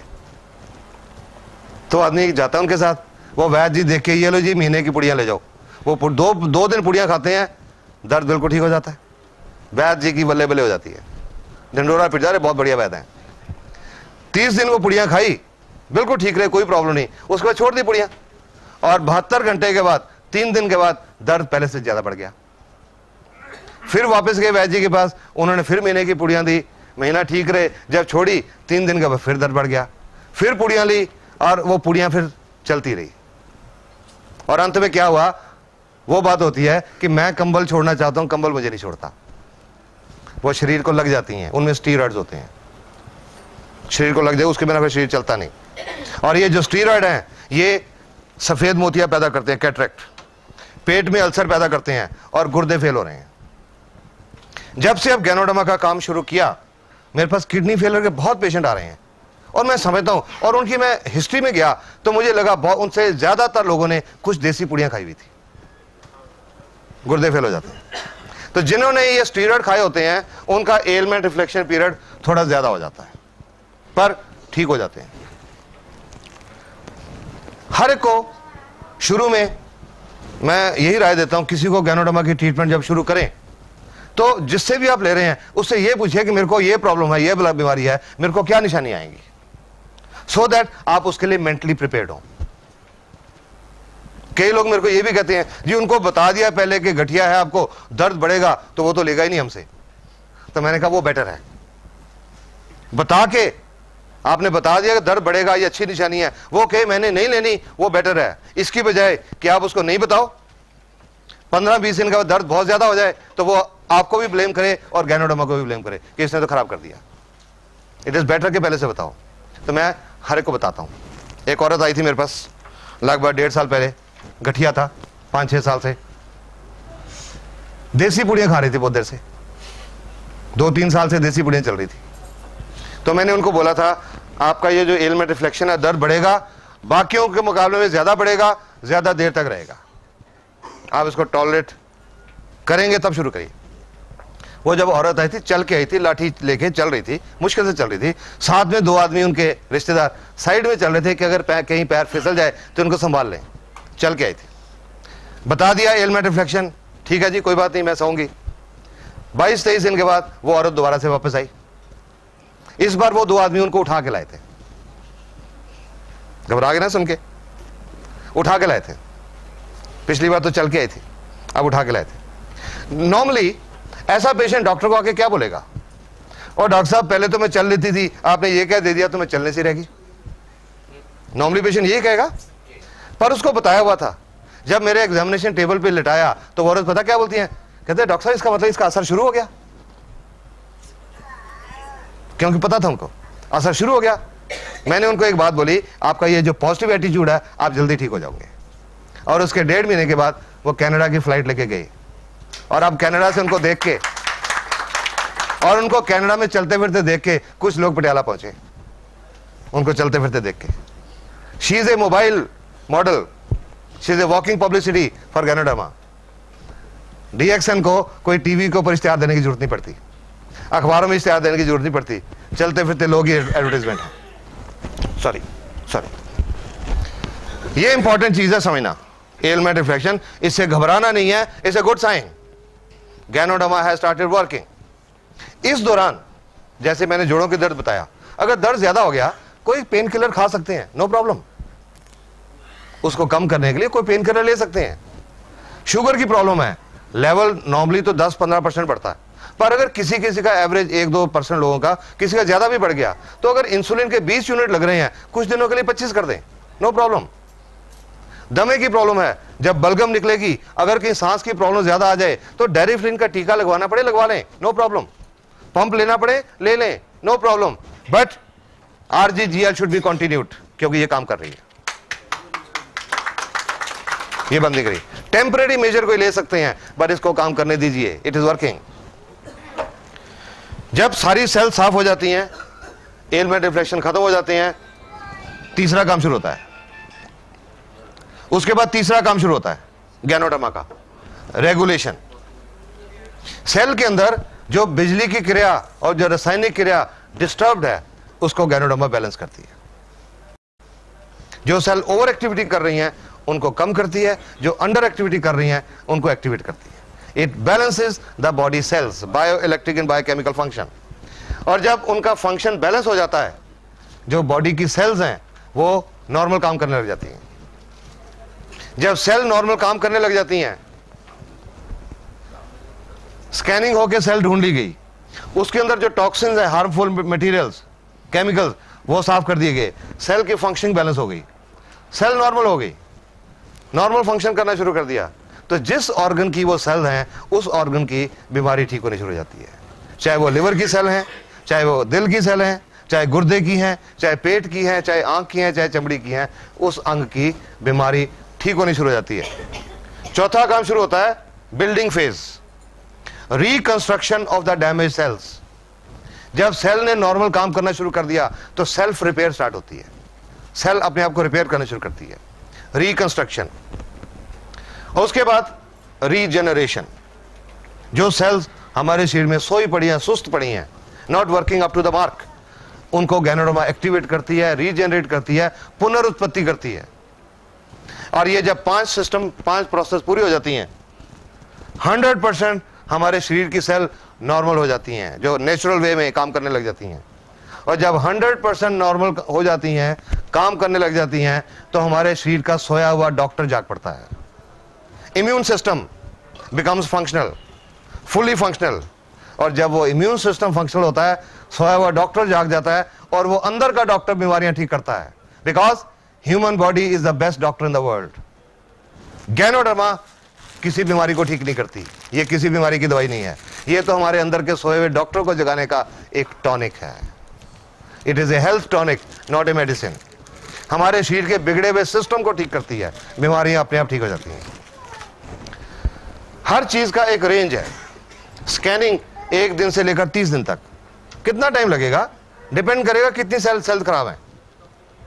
डिटॉक्सिफिकेशन 1 सप्ताह से 30 सप्ताह, टॉक्सिन लोड कितना बॉडी में, बैलेंस करने को 1 महीने से 12 महीने, डिपेंड करेगा बैलेंस कितना बिगड़ा हुआ है। रिकंस्ट्रक्शन 6 महीने से 24 महीने, पुनर्निर्माण 6 महीने से 24 महीने। I'll give you a layman's example, probably you will understand. बारिश आती है, जब कोई कच्ची दीवार है, दीवार गिर जाती है। अगर दीवार का सिर्फ 2 फुट का हिस्सा गिरा तो उसको दोबारा बनाने में शायद 2-3 घंटे लगेंगे। पर अगर बारिश ज्यादा, पूरी दीवार गिर गई, तो बनाने में ज्यादा टाइम लगेगा, पुनर्निर्माण ज्यादा टाइम लगेगा। 6 महीने से 24 महीने तक डिपेंड करता है रिकंस्ट्रक्शन कितनी करने की जरूरत है, पुनर्निर्माण कितना करने की जरूरत है। एंड रीजेनरेशन 1 साल से 3 साल तक कि हमारा सिस्टम शरीर का कितना बिगड़ा हुआ है, उसको बैलेंस करने में गैनोडर्मा को कितना टाइम लगेगा। किसी पेशेंट के लिए गैनोडर्मा की ट्रीटमेंट का कोई फिक्स पीरियड नहीं होता। हम किसी को यह नहीं बता सकते कि आपको दमा है, आपको 6 महीने लगेंगे, आपको हार्ट प्रॉब्लम है, आपको 8 महीने लगेंगे, आपको शुगर है, आपको साल लगेगा, किसी को नहीं बता सकते। हर एक बॉडी अलग अलग तरीके से काम करता है। एक दमे का मरीज 18 दिन में ठीक हो गया था, 22 साल से दमा था, 18 दिन में पूरा ठीक हो गया था, मैं हैरान हो गया देख के।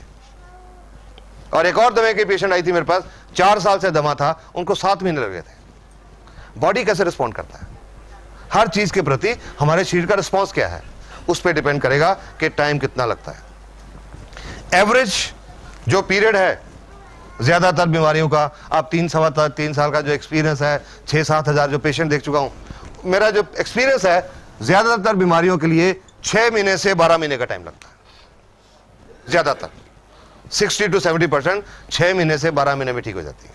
किसी को ज्यादा भी लगता है, किसी को कम भी लगता है। पेड़ होते हैं प्लम सराटा, प्लम ग्यूरकस एग्जांपल है। I will just tell you, ये डीएक्सन की मैगजीन आती है। हर आदमी जब डीएक्सन को ज्वाइन करता है, उसका फॉर्म भरा जाता है, एक उसको बैग मिलता है, बैग के अंदर एक फॉर्म होता है जिसको बोलते हैं testimonial form. DXN is so confident अपनी प्रोडक्ट के बारे में, इनको यकीन है ठीक हो जाएंगे, तो वो टेस्टिमोनियल फॉर्म है कि जब आप ठीक हो जाएं, आप ये फॉर्म भर के भेजिएगा कि आपका नाम क्या है, उम्र कितनी है, एड्रेस क्या है, आपको क्या तकलीफ थी, कब गैनोडर्मा खानी शुरू की, क्या डोज खाई, अब कैसे हैं। तो वो लोग अपने लेटर भेजते हैं, वो इस मैगजीन में पब्लिश होता है, वो रिपोर्ट यहां पब्लिश होती है। ये एक दुबई की रिपोर्ट है। ये औरत को 30 साल से शुगर की बीमारी थी, इंसुलिन के टीके लगते थे। 7वें महीने में जाके शुगर का लेवल कम आना शुरू हुआ, और 16 महीने के बाद शुगर ठीक हो गई, इंसुलिन के टीके लगने बंद हो गए। अगर कहीं इस औरत ने 6 महीने में फैसला कर लिया होता कि मेरे को तो 6 महीने हो गए ये कैप्सूल खाते हुए, मेरी तो शुगर नहीं ठीक हो रही, मैंने नहीं खानी, आज भी इंसुलिन के टीके लगते होते। 16 महीने लगे। इनकी एक बेटी है, उनको 20 साल से शुगर थी, उन्होंने भी ये खाना शुरू किया, 5 महीने में उनकी सब दवाइयां छूट गई, 5 महीने में शुगर ठीक हो गई। एक को 16 महीने लगे, एक को 5 महीने, दोनों ठीक हो गए। पर यह फर्क क्यों? किसका सिस्टम कितना बिगड़ा हुआ था, कितनी रिपेयर की जरूरत थी बॉडी में। अलग अलग टाइम लगता है हर पेशेंट को। आज तो जब भी मेरे को कोई पेशेंट पूछता है कि जी मेरे को फला बीमारी है, मेरे को गैनोडर्मा कितनी देर खानी पड़ेगी, मेरा एक ही जवाब होता है, जब तक ठीक नहीं हो जाते। चाहे 4 महीने लगते हैं, चाहे 6 महीने लगते हैं, चाहे 2 साल लगते हैं, चाहे 4 साल लगते हैं। जब सिस्टम ठीक हो जाएगा, प्रॉब्लम ठीक हो जाएगी। Have it with confidence, but this I can tell you with confidence, Ganoderma works, it works wonderfully. बहुत कुछ देख चुका हूं, ऐसे लोगों को देख चुका हूं जिन्होंने जीने की उम्मीद छोड़ दी थी। जलंधर के पास एक गांव है, वहां से दिसंबर में एक पेशेंट नहीं, एक पेशेंट का बेटा आया मेरे पास 11 दिसंबर को अपनी माताजी की रिपोर्ट लेके। उनको 10 दिसंबर को उनको माताजी को ओसवाल कैंसर अस्पताल से डिस्चार्ज किया गया था, यह कह के कि घर ले जाओ, सेवा करो, कुछ दिनों के मेहमान हैं। क्या हिस्ट्री थी उनकी? उनको ओवरी का कैंसर था, अंडकोश, 1990 में हुआ था। ऑपरेशन हो गया, कीमोथेरेपी हो गई, रेडियोथेरेपी, बिजलियां लग गई, ठीक हो गए। 12 साढ़े 12 साल बिल्कुल ठीक गुजर गए, नो प्रॉब्लम्स। पर 2003 में उस कैंसर की जड़ें फिर बढ़ने लगी, मेटास्टेसिस। 12 साल के बाद जड़ें बढ़ने लगी, अंतरी में आ गया, लिवर में आ गया, खाने की नली में आ गया, और उनके खाने की नली कंप्लीटली ब्लॉक्ड हो गई। ओसवाल अस्पताल में 2 महीने दाखिल रहे, कीमोथेरेपी हो गई, बिजलियां लग गई। वो जो ट्यूब होती है रबड़ की, खाना देने के लिए सिरिंज से जो दूध पिलाते हैं, वो ट्यूब लगा दी गई, और 10 दिसंबर को डिस्चार्ज किया गया, घर ले जाओ, सेवा करो। वो पूछता है जी आपकी गैनोडर्मा कुछ करेगी? मैंने कहा जी इनका तो बहुत बड़ा हुआ है, आई डोंट थिंक कुछ हो सकता है, पर आप फिर भी उनको दो कि एक टॉनिक है, उनके पास जितने दिन बचे हैं वो ठीक ठाक गुजरने हैं, दर्द थोड़ी कम हो जाए। कैंसर के पेशेंट का जो अंत होता है बहुत दर्दनाक होता है कि रोज के 3-3 4-4 टीके लगाने पड़ते हैं, शायद वो कम हो जाए। शुरू किया उन्होंने लगभग 1-1.25 महीने के बाद। उससे पहले एक बार जलंधर में गया था, वो औरत दिखाने भी आई थी, मिली थी मेरे को, बिल्कुल स्केलेटन थी, ढांचा हड्डियों का, ट्यूब लगी, उसके थ्रू सिरिंज के रास्ते दूध पीते थे। अगर पानी का एक आधा चम्मच भी लेने की कोशिश करती थी मुंह से, बाहर आ जाता था। 1-1.5 महीने के बाद वो पटियाले आई औरत, एक और कैंसर के पेशेंट को साथ लेके, कि ये आदमी 15 दिन से हमारे पीछे पड़ा हुआ है कि जहां से आपने दवाई ली हमें भी लेके चलो। क्यों? क्योंकि उस औरत ने अब कुछ खाना पीना शुरू कर दिया था, लिक्विड्स, कस्टर्ड, दलिया, ऐसी चीजें खानी शुरू कर दी थी। तो मेरे से पूछने लगी अब ये नाली निकलवा दें? मैंने कहा भी नहीं, जब तक आप कुछ सॉलिड्स नहीं खाने लगते तब तक नहीं। एंड आई एडवाइज देम कि रोटी लेके छोटे छोटे टुकड़े करके दाल में भिगो के 1-1, 2-2 चम्मच खाने की कोशिश करो। जनवरी की बात आई, 11 फरवरी को उनके बेटे का फोन आया, सर कल मम्मी ने साग और रोटी खाई।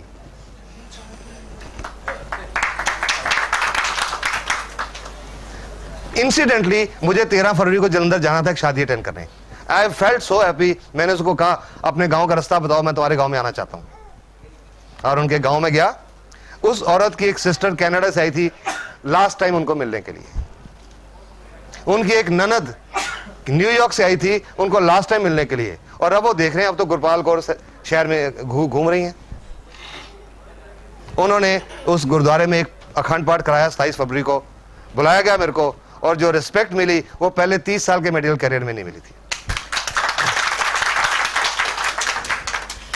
Just because of this service की वजह से।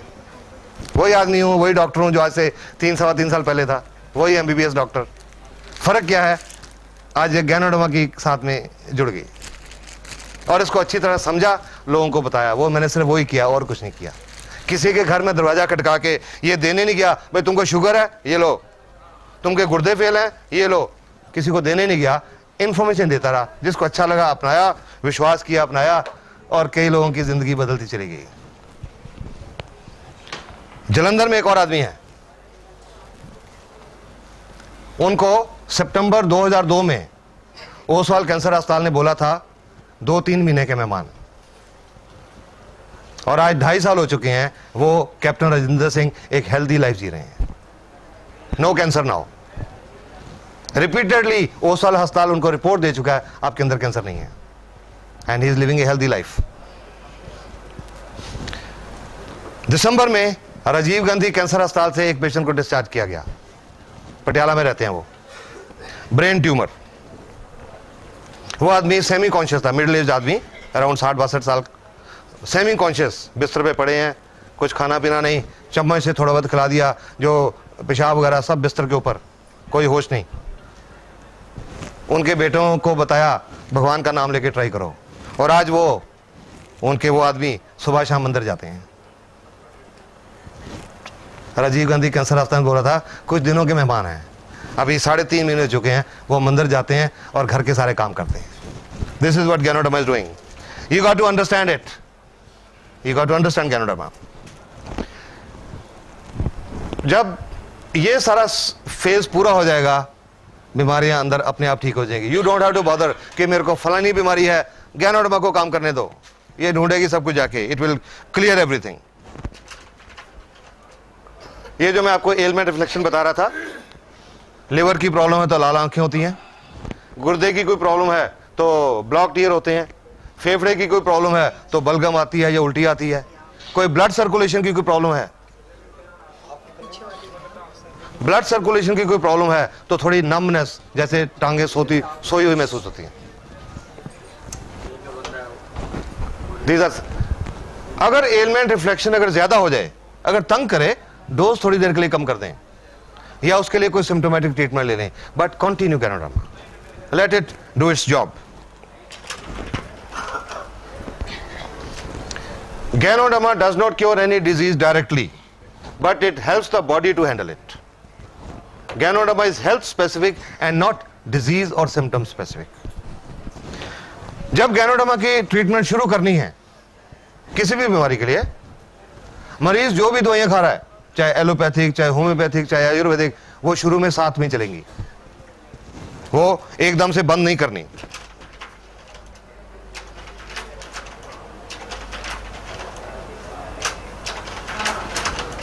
वो एकदम से बंद नहीं करनी।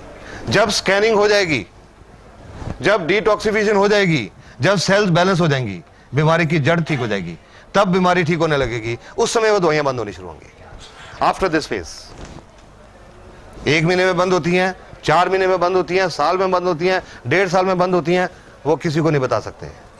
जब सिस्टम ठीक होगा तब बंद होगी, शुरू में वो साथ में चलेंगी। उन दवाइयों के साथ गैनोडर्मा की कोई इंटरेक्शन नहीं है, कोई प्रॉब्लम नहीं है, क्योंकि ये एक फूड सप्लीमेंट है, दवाई नहीं है।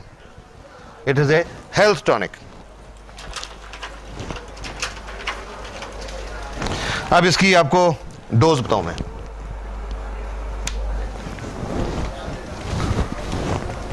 डोज तो जनरली दवाइयों की होती है, गैनो तो दवाई नहीं है तो इसकी डोज नहीं होती, बट फिर भी हम लोगों को डोज बताते हैं। क्यों?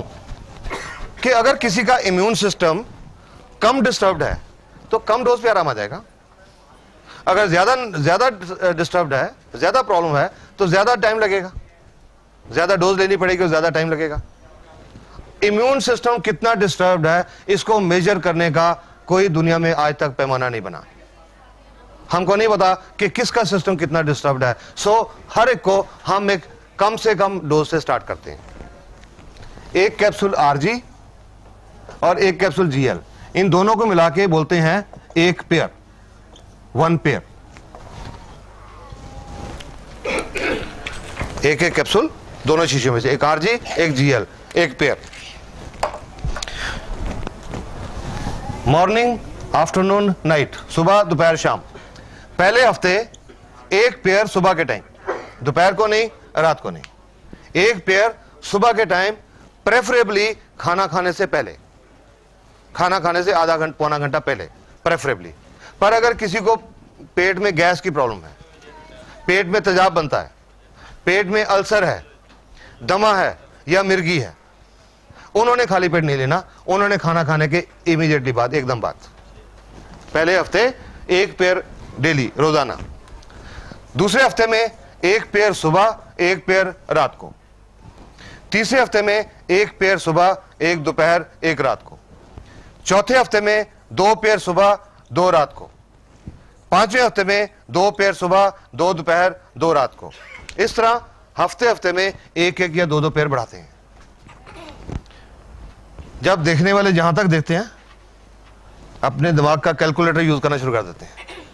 5वें हफ्ते में जाके 6 पेयर खाने पड़ेंगे, 12 कैप्सूल खाने पड़ेंगे। घबरा जाते लोग ये सोच के। ये जरूरी नहीं है, ये जरूरी नहीं कि हर एक को 12 कैप्सूल खाने पड़ेंगे। ये तो सिर्फ डोज बढ़ाने का तरीका है। कब तक बढ़ानी है? जब तक उस मरीज को जो भी प्रॉब्लम है, जब तक वो ठीक नहीं हो जाती। और जब कैसे पता लगेगा मरीज को कि उसके ऊपर इसने असर करना शुरू कर दिया? जब उस मरीज के अंदर उस बीमारी के मुताबिक जो एलमेंट रिफ्लेक्शंस हैं वो आ जाएंगे। जिस डोज पे, अगर लिवर की प्रॉब्लम है तो जिस डोज पे आंखें लाल हो जाएंगी। अगर शुगर की प्रॉब्लम है तो जिस डोज पे शुगर का लेवल राइज करेगा। अगर गुर्दे की प्रॉब्लम है तो जिस डोज पे कानों में भारीपन आएगा, वो डोज उस पेशेंट के लिए सही डोज है। कई लोगों में ये एलमेंट रिफ्लेक्शन पहले हफ्ते की डोज में आ गए, एक पेयर की डोज पे, उनको आगे बढ़ाने की जरूरत नहीं पड़ी, इसी पे कंटिन्यू करते हैं। किसी को 2 पे, किसी को 3 पे। अपने बॉडी के मुताबिक हर पेशेंट खुद डोज एडजस्ट करेगा, किसी के लिए कोई फिक्स डोज नहीं है। हर अपनी बॉडी के मुताबिक डोज एडजस्ट करेगा, और जो भी डोज एडजस्ट होती है तब तक खाते रहना जब तक ठीक नहीं होती। अब कई लोग ये सोच के कि जी 8 महीने लगेंगे, कई बार हेजिटेट करते हैं, क्योंकि आज का पेशेंट बहुत इम्पेशेंट है। आज का तो मरीज है, वो सोचता है कि मेरा जो प्रॉब्लम है, आज डॉक्टर ने दवाई लिखी, कल तक आराम आना चाहिए, नहीं आया तो दूसरे दिन आज आदमी डॉक्टर चेंज कर लेता है। दूसरे दिन किसी दूसरे डॉक्टर की दवाई, आराम नहीं आया तो तीसरे दिन तीसरा डॉक्टर। आज का पेशेंट इतना इम्पेशेंट हो चुका है। पर मैं तो जब गैनोडर्मा के बारे में बताता हूं, मैं हर एक को यही बात बोलता हूं, you have to be patient. मैं तो उनको ये बोलता हूं, you are a patient, remain patient for some time, take Ganoderma patiently, and after some time you will not remain a patient. Faith के साथ लीजिए, ठीक हो जाएंगी प्रॉब्लम्स, बहुत कुछ ठीक हो जाएगा। ये तो नॉर्मल तरीके से डोज स्टार्ट करते हैं। एक प्रॉब्लम होती है, एक तरह के पेशेंट होते हैं, उनको हम ये डोज स्टार्ट नहीं करते। कैसे पेशेंट? जैसे वो जलंधर वाले कैंसर अस्पताल से छुट्टी हुई थी कि कुछ दिनों के मेहमान हैं। ऐसे पेशेंट को हम ये नहीं बोल सकते कि पहले हफ्ते 1 पेयर लो, दूसरे हफ्ते 2 पेयर लो, तीसरे हफ्ते 3 पेयर लो। पेशेंट के पास इतना टाइम नहीं है, patient is running out of time. तो ऐसे पेशेंट को हम एक हैवी डोज देके एक चांस लेते हैं। ये नहीं बोलते अरे वो ओसाल वाले या राजीव गांधी वाले वो क्या करें, उनको क्या पता, आप हमारी ये खाओ ठीक हो जाओगे। No, I just tell them take a chance, ताकि जितना टाइम बचा है वो ठीक ठाक गुजर जाए। ऐसे पेशेंट को हम चांस लेते हैं 30 RG और 30 GL, 30 पेयर्स, 60 कैप्सूल की डोज स्टार्ट करते हैं ऐसे टर्मिनल कैंसर पेशेंट को। 30 कैप्सूल ये, 30 कैप्सूल ये। अब वो कैंसर का पेशेंट ऐसा, उसके जो रिश्तेदार, मैं बड़े लोगों को फेस कर चुका हूं, जब बताता था ये लेनी है, डॉक्टर साहब 60 कैप्सूल, मैं कहता हाँ जी, आई एम श्योर। मेरी बातें तो सुन के अच्छा जी चले जाते, बट आई एम श्योर मेरे क्लिनिक के बाहर जाके वो बातें करते होंगे कि डॉक्टर का दिमाग खराब हो गया। ठीक है ना, कि ये मरीज के अंदर तो कोई जान नहीं है, एक तो हड्डी का ढांचा रह गया बिजलियां लगने के बाद, इससे कोई रोटी नहीं खाई जाती, भूख ही नहीं लगती, कुछ खाता है तो उल्टी आ जाती है। ये 60 कैप्सूल कहां से खाएगा? नहीं खा सकता। ऐसा पेशेंट 60 कैप्सूल नहीं खा सकता, वो खिलाने का एक खास तरीका है। ये जो 60 कैप्सूल है, इनका हम पाउडर खोल लेते हैं, पाउडर निकाल लेते हैं 60 कैप्सूल का, 30 RG 30 GL, और एक ऐसी मिनरल वाटर की बोतल, उसमें आधा लीटर पानी, थोड़ा गर्म पानी, गुनगुना पानी, ये लेके ये जो 60 कैप्सूल का पाउडर है ये उसके अंदर डाल देते हैं। ढक्कन को अच्छी तरह बंद करके उस बोतल को जोर जोर से ऐसे शेक करते हैं, अप एंड डाउन डायरेक्शन, कम से कम 100 दफा, कम से कम 100 बार। इसको बोलते हैं पोटेंटाइज करना। ये एक होम्योपैथिक प्रिंसिपल है, पोटेंटाइज करना। और 100 दफा शेक करके जो आधा लीटर सस्पेंशन तैयार हो गई, वो उस कैंसर के मरीज को हर 5-10 मिनट में 1-2 चम्मच करके पिला देते हैं और 1.5-2 घंटे में ये पूरा खत्म कर देते हैं। इसको बोलते हैं डाइट थेरेपी। डाइट थेरेपी हर रोज उस कैंसर के पेशेंट को हम ये डाइट थेरेपी देते हैं, 60 कैप्सूल की डोज, महीना 1.5 महीना। और जिस पेशेंट को कैंसर अस्पताल ने बोला कुछ दिनों के मेहमान हैं और उनका महीना 1.5 महीना गुजर गया, कंडीशन थोड़ी स्टेबल होगी, बेटर होगी, उसके बाद डोज रिड्यूस करते हैं, फिर कम करते हैं, पर शुरू इस तरीके से करते हैं। और वो जो मैं कैप्टन राजेंद्र सिंह की और वो उनकी बात कर रहा हूँ, जलंधर वालों की, ये डोज उनको स्टार्ट कराई थी, ये कह के भगवान का नाम लो, जस्ट टेक ए चांस कि जितना टाइम बचा ठीक ठाक गुजर जाए। और आज इस डोज से बहुत सारे लोग कैंसर फ्री हो चुके हैं। लेकिन कोई झूठा दावा नहीं करता मैं ना डीएक्सन कंपनी कि इससे हर कैंसर ठीक हो गया। नहीं, हर कोई नहीं ठीक हुआ। कुछ ऐसे भी थे टर्मिनल पेशेंट जो नहीं बचे, लेकिन उसके बावजूद उनके रिश्तेदारों ने आके थैंक्स किया कि जितना टाइम वो जिए ठीक ठाक जिए। जो पहले दर्द होती थी अब वो दर्द नहीं होती थी, टीका नहीं लगाना पड़ता था। पहले खाना नहीं खा सकते थे, अब खाना खाते थे, चलते फिरते रहे। गैनो डब्बा ने बहुत अच्छा काम किया। ये डाइट थेरेपी ऐसे कैंसर के लोगों के लिए। एक और चीज होती है जिसमें डाइट थेरेपी काम करती है।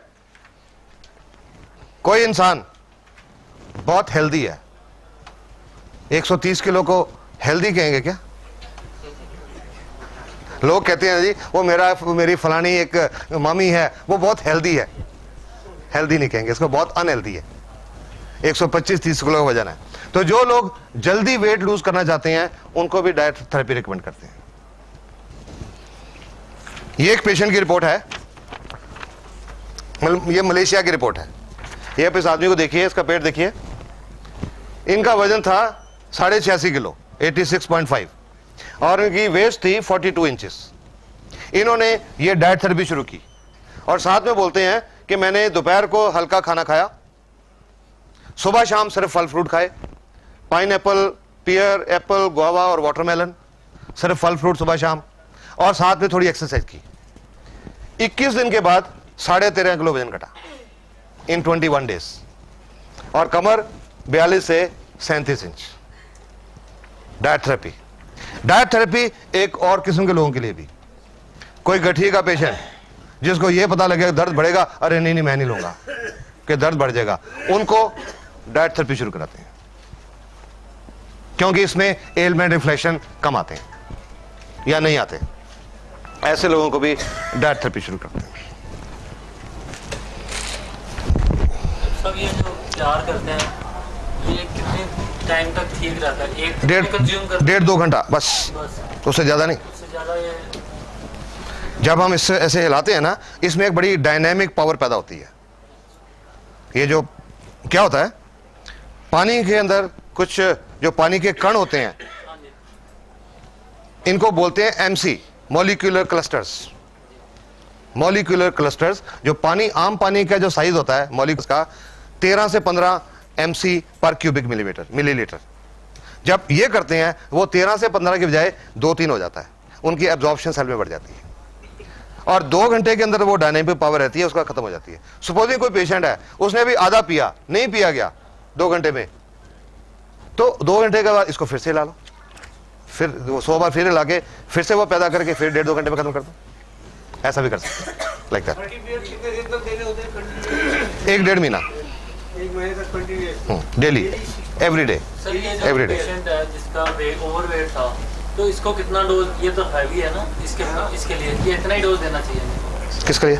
जो एक्सेस वेट है, जैसे 86 केजी है, फॉर एग्जांपल में गुजर गया है, और उनको जोड़ों के भी दर्द है, उनको नॉर्मल 1, 2, 3 से शुरू कराओ, वो पैर बढ़ाएं, हाँ उसी से बढ़ाओ। तो उसी से एक पटियाला में एक औरत है, उनको गठिया है, उनको एक ही पैर स्टार्ट किया था, उन्होंने एक पैर बढ़ाया ही नहीं, 2 महीने तक एक ही पैर रहते रहे। 2 महीने में उन्होंने 8 किलो वजन लूज कर दिया, सिर्फ एक पैर से। अब उनका गठिया भी ठीक है और अब उनका वो भी ठीक है। हाँ जी, जनरली अगर पेयर ना बढ़ाए पहली डोज पे ही चलता रहे तो कब तक चलना है? क्या होता है? पेयर ना बढ़ाए जाए और हाँ। एक ही डोज पे चलता रहे। हाँ हाँ, ये भाई साहब ने पूछा कि सपोजिंग हम पेयर नहीं बढ़ाए, सपोजिंग पेयर नहीं बढ़ाए, सुन रहा हूँ मैं सुन रहा हूँ, मैंने देख भी लिया है। आप बहुत बातें सुन रहे हो, 8 महीने से मैं पेड़ खा रहा हूँ, पता है मेरे को कि सपोजिंग डोज नहीं बढ़ाए, जैसे वो 1 2 3 की बोलते हैं, अगर आदमी एक ही पेड़ लेता रहे तो क्या असर, एक ही पेड़ कह रहे हैं ना, सुबह असर होगा। वैसे तो एक पेड़ की डोज हम उनको बताते हैं जिनको कोई प्रॉब्लम नहीं है, सिर्फ अपनी हेल्थ मेंटेन करने के लिए, ठीक है। तो अगर कोई बीमारी है तो हमको कम से कम 2 या 3 पेड़ की डोज तो चाहिए। सपोजिंग वो नहीं भी बढ़ाता, एक ही पेड़ लेता रहता है, तो उसके अंदर जो प्रॉब्लम है, जो 3 की पेड़ से मान लो 8 महीने में ठीक होती है, एक लेता है तो 2 साल लग जाएंगे, टाइम बढ़ जाएगा। वैसे उससे कोई फर्क नहीं पड़ता, थोड़ा टाइम ज्यादा लग जाएगा। लिए चाह रहा हूँ जैसे मैं ठीक हूँ हाँ। और शुरू करूँ तो एक बार हाँ, यस या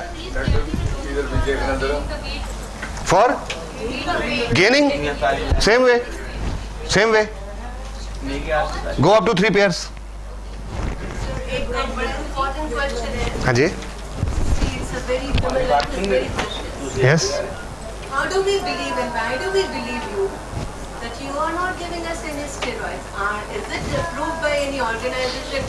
Since you say that you got so many examples, has it been approved by WHO or anybody before we all start going ahead? Thank you, sir. Yeah. Thank you. No, it's a very valid question. Okay. It's a very valid question, and it's this question must be answered. That's right. Must be answered.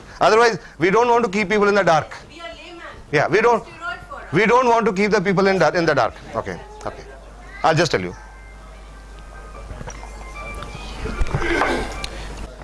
Dr. Lim approached the US government to open DXN in USA, but उन्होंने refuse कर दिया। US government ने refuse कर दिया क्योंकि वो हर खाने की चीज के बारे में, दवाई के बारे में बहुत स्ट्रिक्ट है। Their standards are very strict. It was handed over to FDA. FDA started experimenting. 1 साल एक्सपेरिमेंट करने के बाद DXN was opened in California after FDA approved it as a safe food supplement. और कई लेबोरेटरीज की reports हैं हमारे पास about betamethasone absent, corticosteroid absent, dexamethasone absent, prednisolone absent, ये रिपोर्ट्स हैं। अब कुछ लोगों ने मेरे को ये भी बताया जी हमने वो हमारे शहर में एक लेबोरेटरी टेस्ट कराया था, I've gone through all this, test कराया था, उन्होंने बोला इसमें स्टीरॉइड है। ठीक है, एक छोटी लेबोरेटरी के पास इसको टेस्ट करने का इंतजाम होता ही नहीं है। पहली बात, इंडिया में सिर्फ 1 या 2 लेबोरेटरी हैं, बॉम्बे में एम्स में होगी, उनके पास है, हर लेबोरेटरी कर ही नहीं सकती। एक चीज होती है जिसको हम बोलते हैं sterol, there is something called sterol which is a natural thing, वो नेचुरल प्लांट्स में होती है। वो स्टीरॉल का टेस्ट भी पॉजिटिव आता है because Ganoderma contains that ergosterol. Ergosterol is a natural precursor of hormones, it contains that, जिसकी वजह से छोटी मोटी लेबोरेटरी वाले इसमें वो स्टीरॉइड दिखा देते हैं। पर हमारे पास सिंगापुर की लेबोरेटरी, मलेशिया की लेबोरेटरी, चेन्नई की लेबोरेटरीज इंडिया में जब आई थी, ड्रग कंट्रोल ऑफ इंडिया ने सब कुछ वेरीफाई किया था। Then DXN was allowed to come in India and 1993 1993 में DXN कंपनी मलेशिया में शुरू हुई और आज दुनिया के 53 कंट्रीज में चल रही है। There must something must have been found, उसके बिना नहीं हो सकता। और अगर USA जैसे कंट्री में खुली, कनाडा में खुली, ऑस्ट्रेलिया में खुली, I don't think they will allow it without verifying.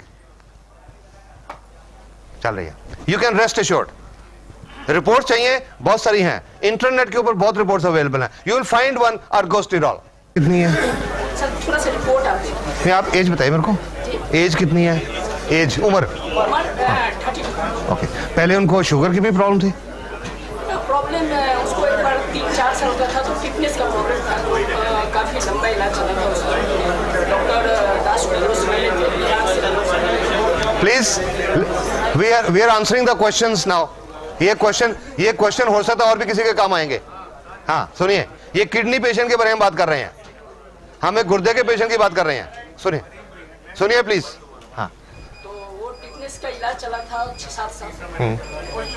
Doctor Das Gupta जो है वो बहुत अच्छे डॉक्टर थे, तो चले गए, उसका इलाज भी सही हुआ और ठीक भी हो गया। चलो अभी 1.5-2 महीना पहले प्रॉब्लम आई, फीवर उभर आया और वो गांठ में दर्द हुआ, इलाज कराने के लिए गए तो दरभंगा में डॉक्टर AM मिश्रा है। ये डायलिसिस कितनी देर से चल रहा है? डायलिसिस पिछले सप्ताह से चल रहा है, 2 दिन हो गए हैं डायलिसिस। ओके, तो क्या उन्होंने ट्रांसप्लांट कराने का फैसला कर लिया? डॉक्टर ने उन्होंने कहा कि इसको ट्रांसप्लांट तो करना पड़ेगा, लेकिन उससे पहले डायलिसिस भी जरूरी है। ओके, और पेशेंट उसे देखने से चलता फिरता है। अगर तो किसी पेशेंट ने डिसाइड किया कि कुछ दिनों में ट्रांसप्लांट कराना है, अगर किसी ने, आप सबकी इंफॉर्मेशन की है कि कुछ दिनों में ट्रांसप्लांट कराना है, तो गैनोडर्मा शुरू नहीं करनी। मैंने तो स्टार्ट नहीं, अगर कुछ दिनों में कराना है तो नहीं करनी, क्योंकि जब हम ट्रांसप्लांट करते हैं हम स्टीरॉयड देके बॉडी के इम्यून सिस्टम को कम करते हैं कि बॉडी उसको रिजेक्ट ना कर दे, इसलिए इम्यून सिस्टम को बढ़ाना है, ये कॉन्ट्राडिक्टरी इफेक्ट हो जाएगा। और या दूसरा एक और, अगर किसी का किडनी ट्रांसप्लांट हो चुका है 6 महीने तक गैनोडर्मा नहीं देनी, otherwise there are chances body will reject the kidney. Sir जैसे डायलिसिस चल रहा है उसका, ये दवा मैं बिना डॉक्टर से पूछे हुए मैं दे रहा हूँ, मतलब मैं इसलिए कि डॉक्टर मना करेंगे मुझे पता है, डेफिनेटली, इसलिए मैं चुपचाप उसको खिला रहा हूँ। दोनों में से 2-2 गोली सुबह और 2-2 गोली। मैं इसका आपको एक पेशेंट का एग्जांपल बताता हूँ, शायद आपके जॉब का मिल जाएगा, औरों के लिए भी होगा। बैठिए। लगभग 2 साल पहले एक किडनी के पेशेंट को देखने के लिए बुलाया गया था मेरे को। चंडीगढ़ के पास एक जगह है, वहां उस औरत का डायलिसिस चल रहा था कुछ टाइम से, और उन्होंने ट्रांसप्लांट के लिए कहा अपने डॉक्टर को, जो किडनी का इलाज चल रहा था। उन्होंने कहा जी वो जो औरत है उनको कई सालों से दमे की प्रॉब्लम थी, और दमा के कारण उनके फेफड़ों में एक प्रॉब्लम होती है, उसको बोलते हैं पल्मोनरी फाइब्रोसिस, फेफड़े श्रिंक हो जाते हैं, वो हुए थे। तो उनको डॉक्टर ने कहा हम इनका ट्रांसप्लांट करने की सोच नहीं सकते, क्योंकि ये जो फेफड़े की प्रॉब्लम है ये एनेस्थीसिया नहीं सह पाएंगी, शायद ऑपरेशन थिएटर में डेथ हो जाए, ये नहीं सोच सकते। तो जितनी देर इन्होंने जीना है इनकी सेवा करो, जो 4-6 महीने जीना है सेवा करो। मेरे को देखने के लिए बुलाया गया, फर्स्ट पेशेंट था मेरा किडनी का। I couldn't tell with confidence कि जी बहुत सारे लोग ठीक हो गए जी, आप भी लो। वो पहला पेशेंट था मेरी जिंदगी का किडनी का पेशेंट। लिटरेचर लेके गया, गैनोडर्मा की जो किताब वो लेके गया, उनको दिखाया, ये देखो जी जापान यूनिवर्सिटी की रिपोर्ट है गुर्दे के बारे में, यहाँ लिखा हुआ है कि गैनोडर्मा गुर्दे की बीमारी को 100% ठीक कर सकती है, ये किताब में लिखा हुआ है। वो दिखाया तो वो भी मेरे को कहने लगे क्या हम अपने डॉक्टर से पूछ लें, आपकी अच्छी लगती है पर क्या उनसे पूछ लें जिनकी ट्रीटमेंट चल रही है इतने सालों से। तो मैंने उनको साफ बोला कि जरूर पूछिए, पर पूछने में एक प्रॉब्लम आ सकती है कि वो जो डॉक्टर हैं आपके, पता नहीं वो हर्बल के प्रति उनका ओपन माइंड है या नहीं, जड़ी बूटियों के प्रति ओपन माइंड है या नहीं। अगर नहीं हुआ जड़ी बूटियों के प्रति ओपन माइंड, और उन्होंने बोल दिया कि मेरी दवाई के साथ आपने और कोई नहीं लेना, तो आपको मुश्किल पड़ जाएगी, आपको डिसीजन लेने में मुश्किल हो जाएगी। बाकी इट्स योर विश, मैं क्या, मेरा काम था इंफॉर्मेशन देना, बाकी आपकी मर्जी है। उन्होंने वो डॉक्टर साहब से सलाह किए बिना शुरू कर दी, मेरे पे विश्वास किया, शुरू कर दी। वो शुरू करने के लगभग 1.5 महीने के बाद उनका डायलिसिस बंद हो गया और 9-9.5 ग्राम पे पहुंच गया। हाँ, आप सुनो ये पूरा।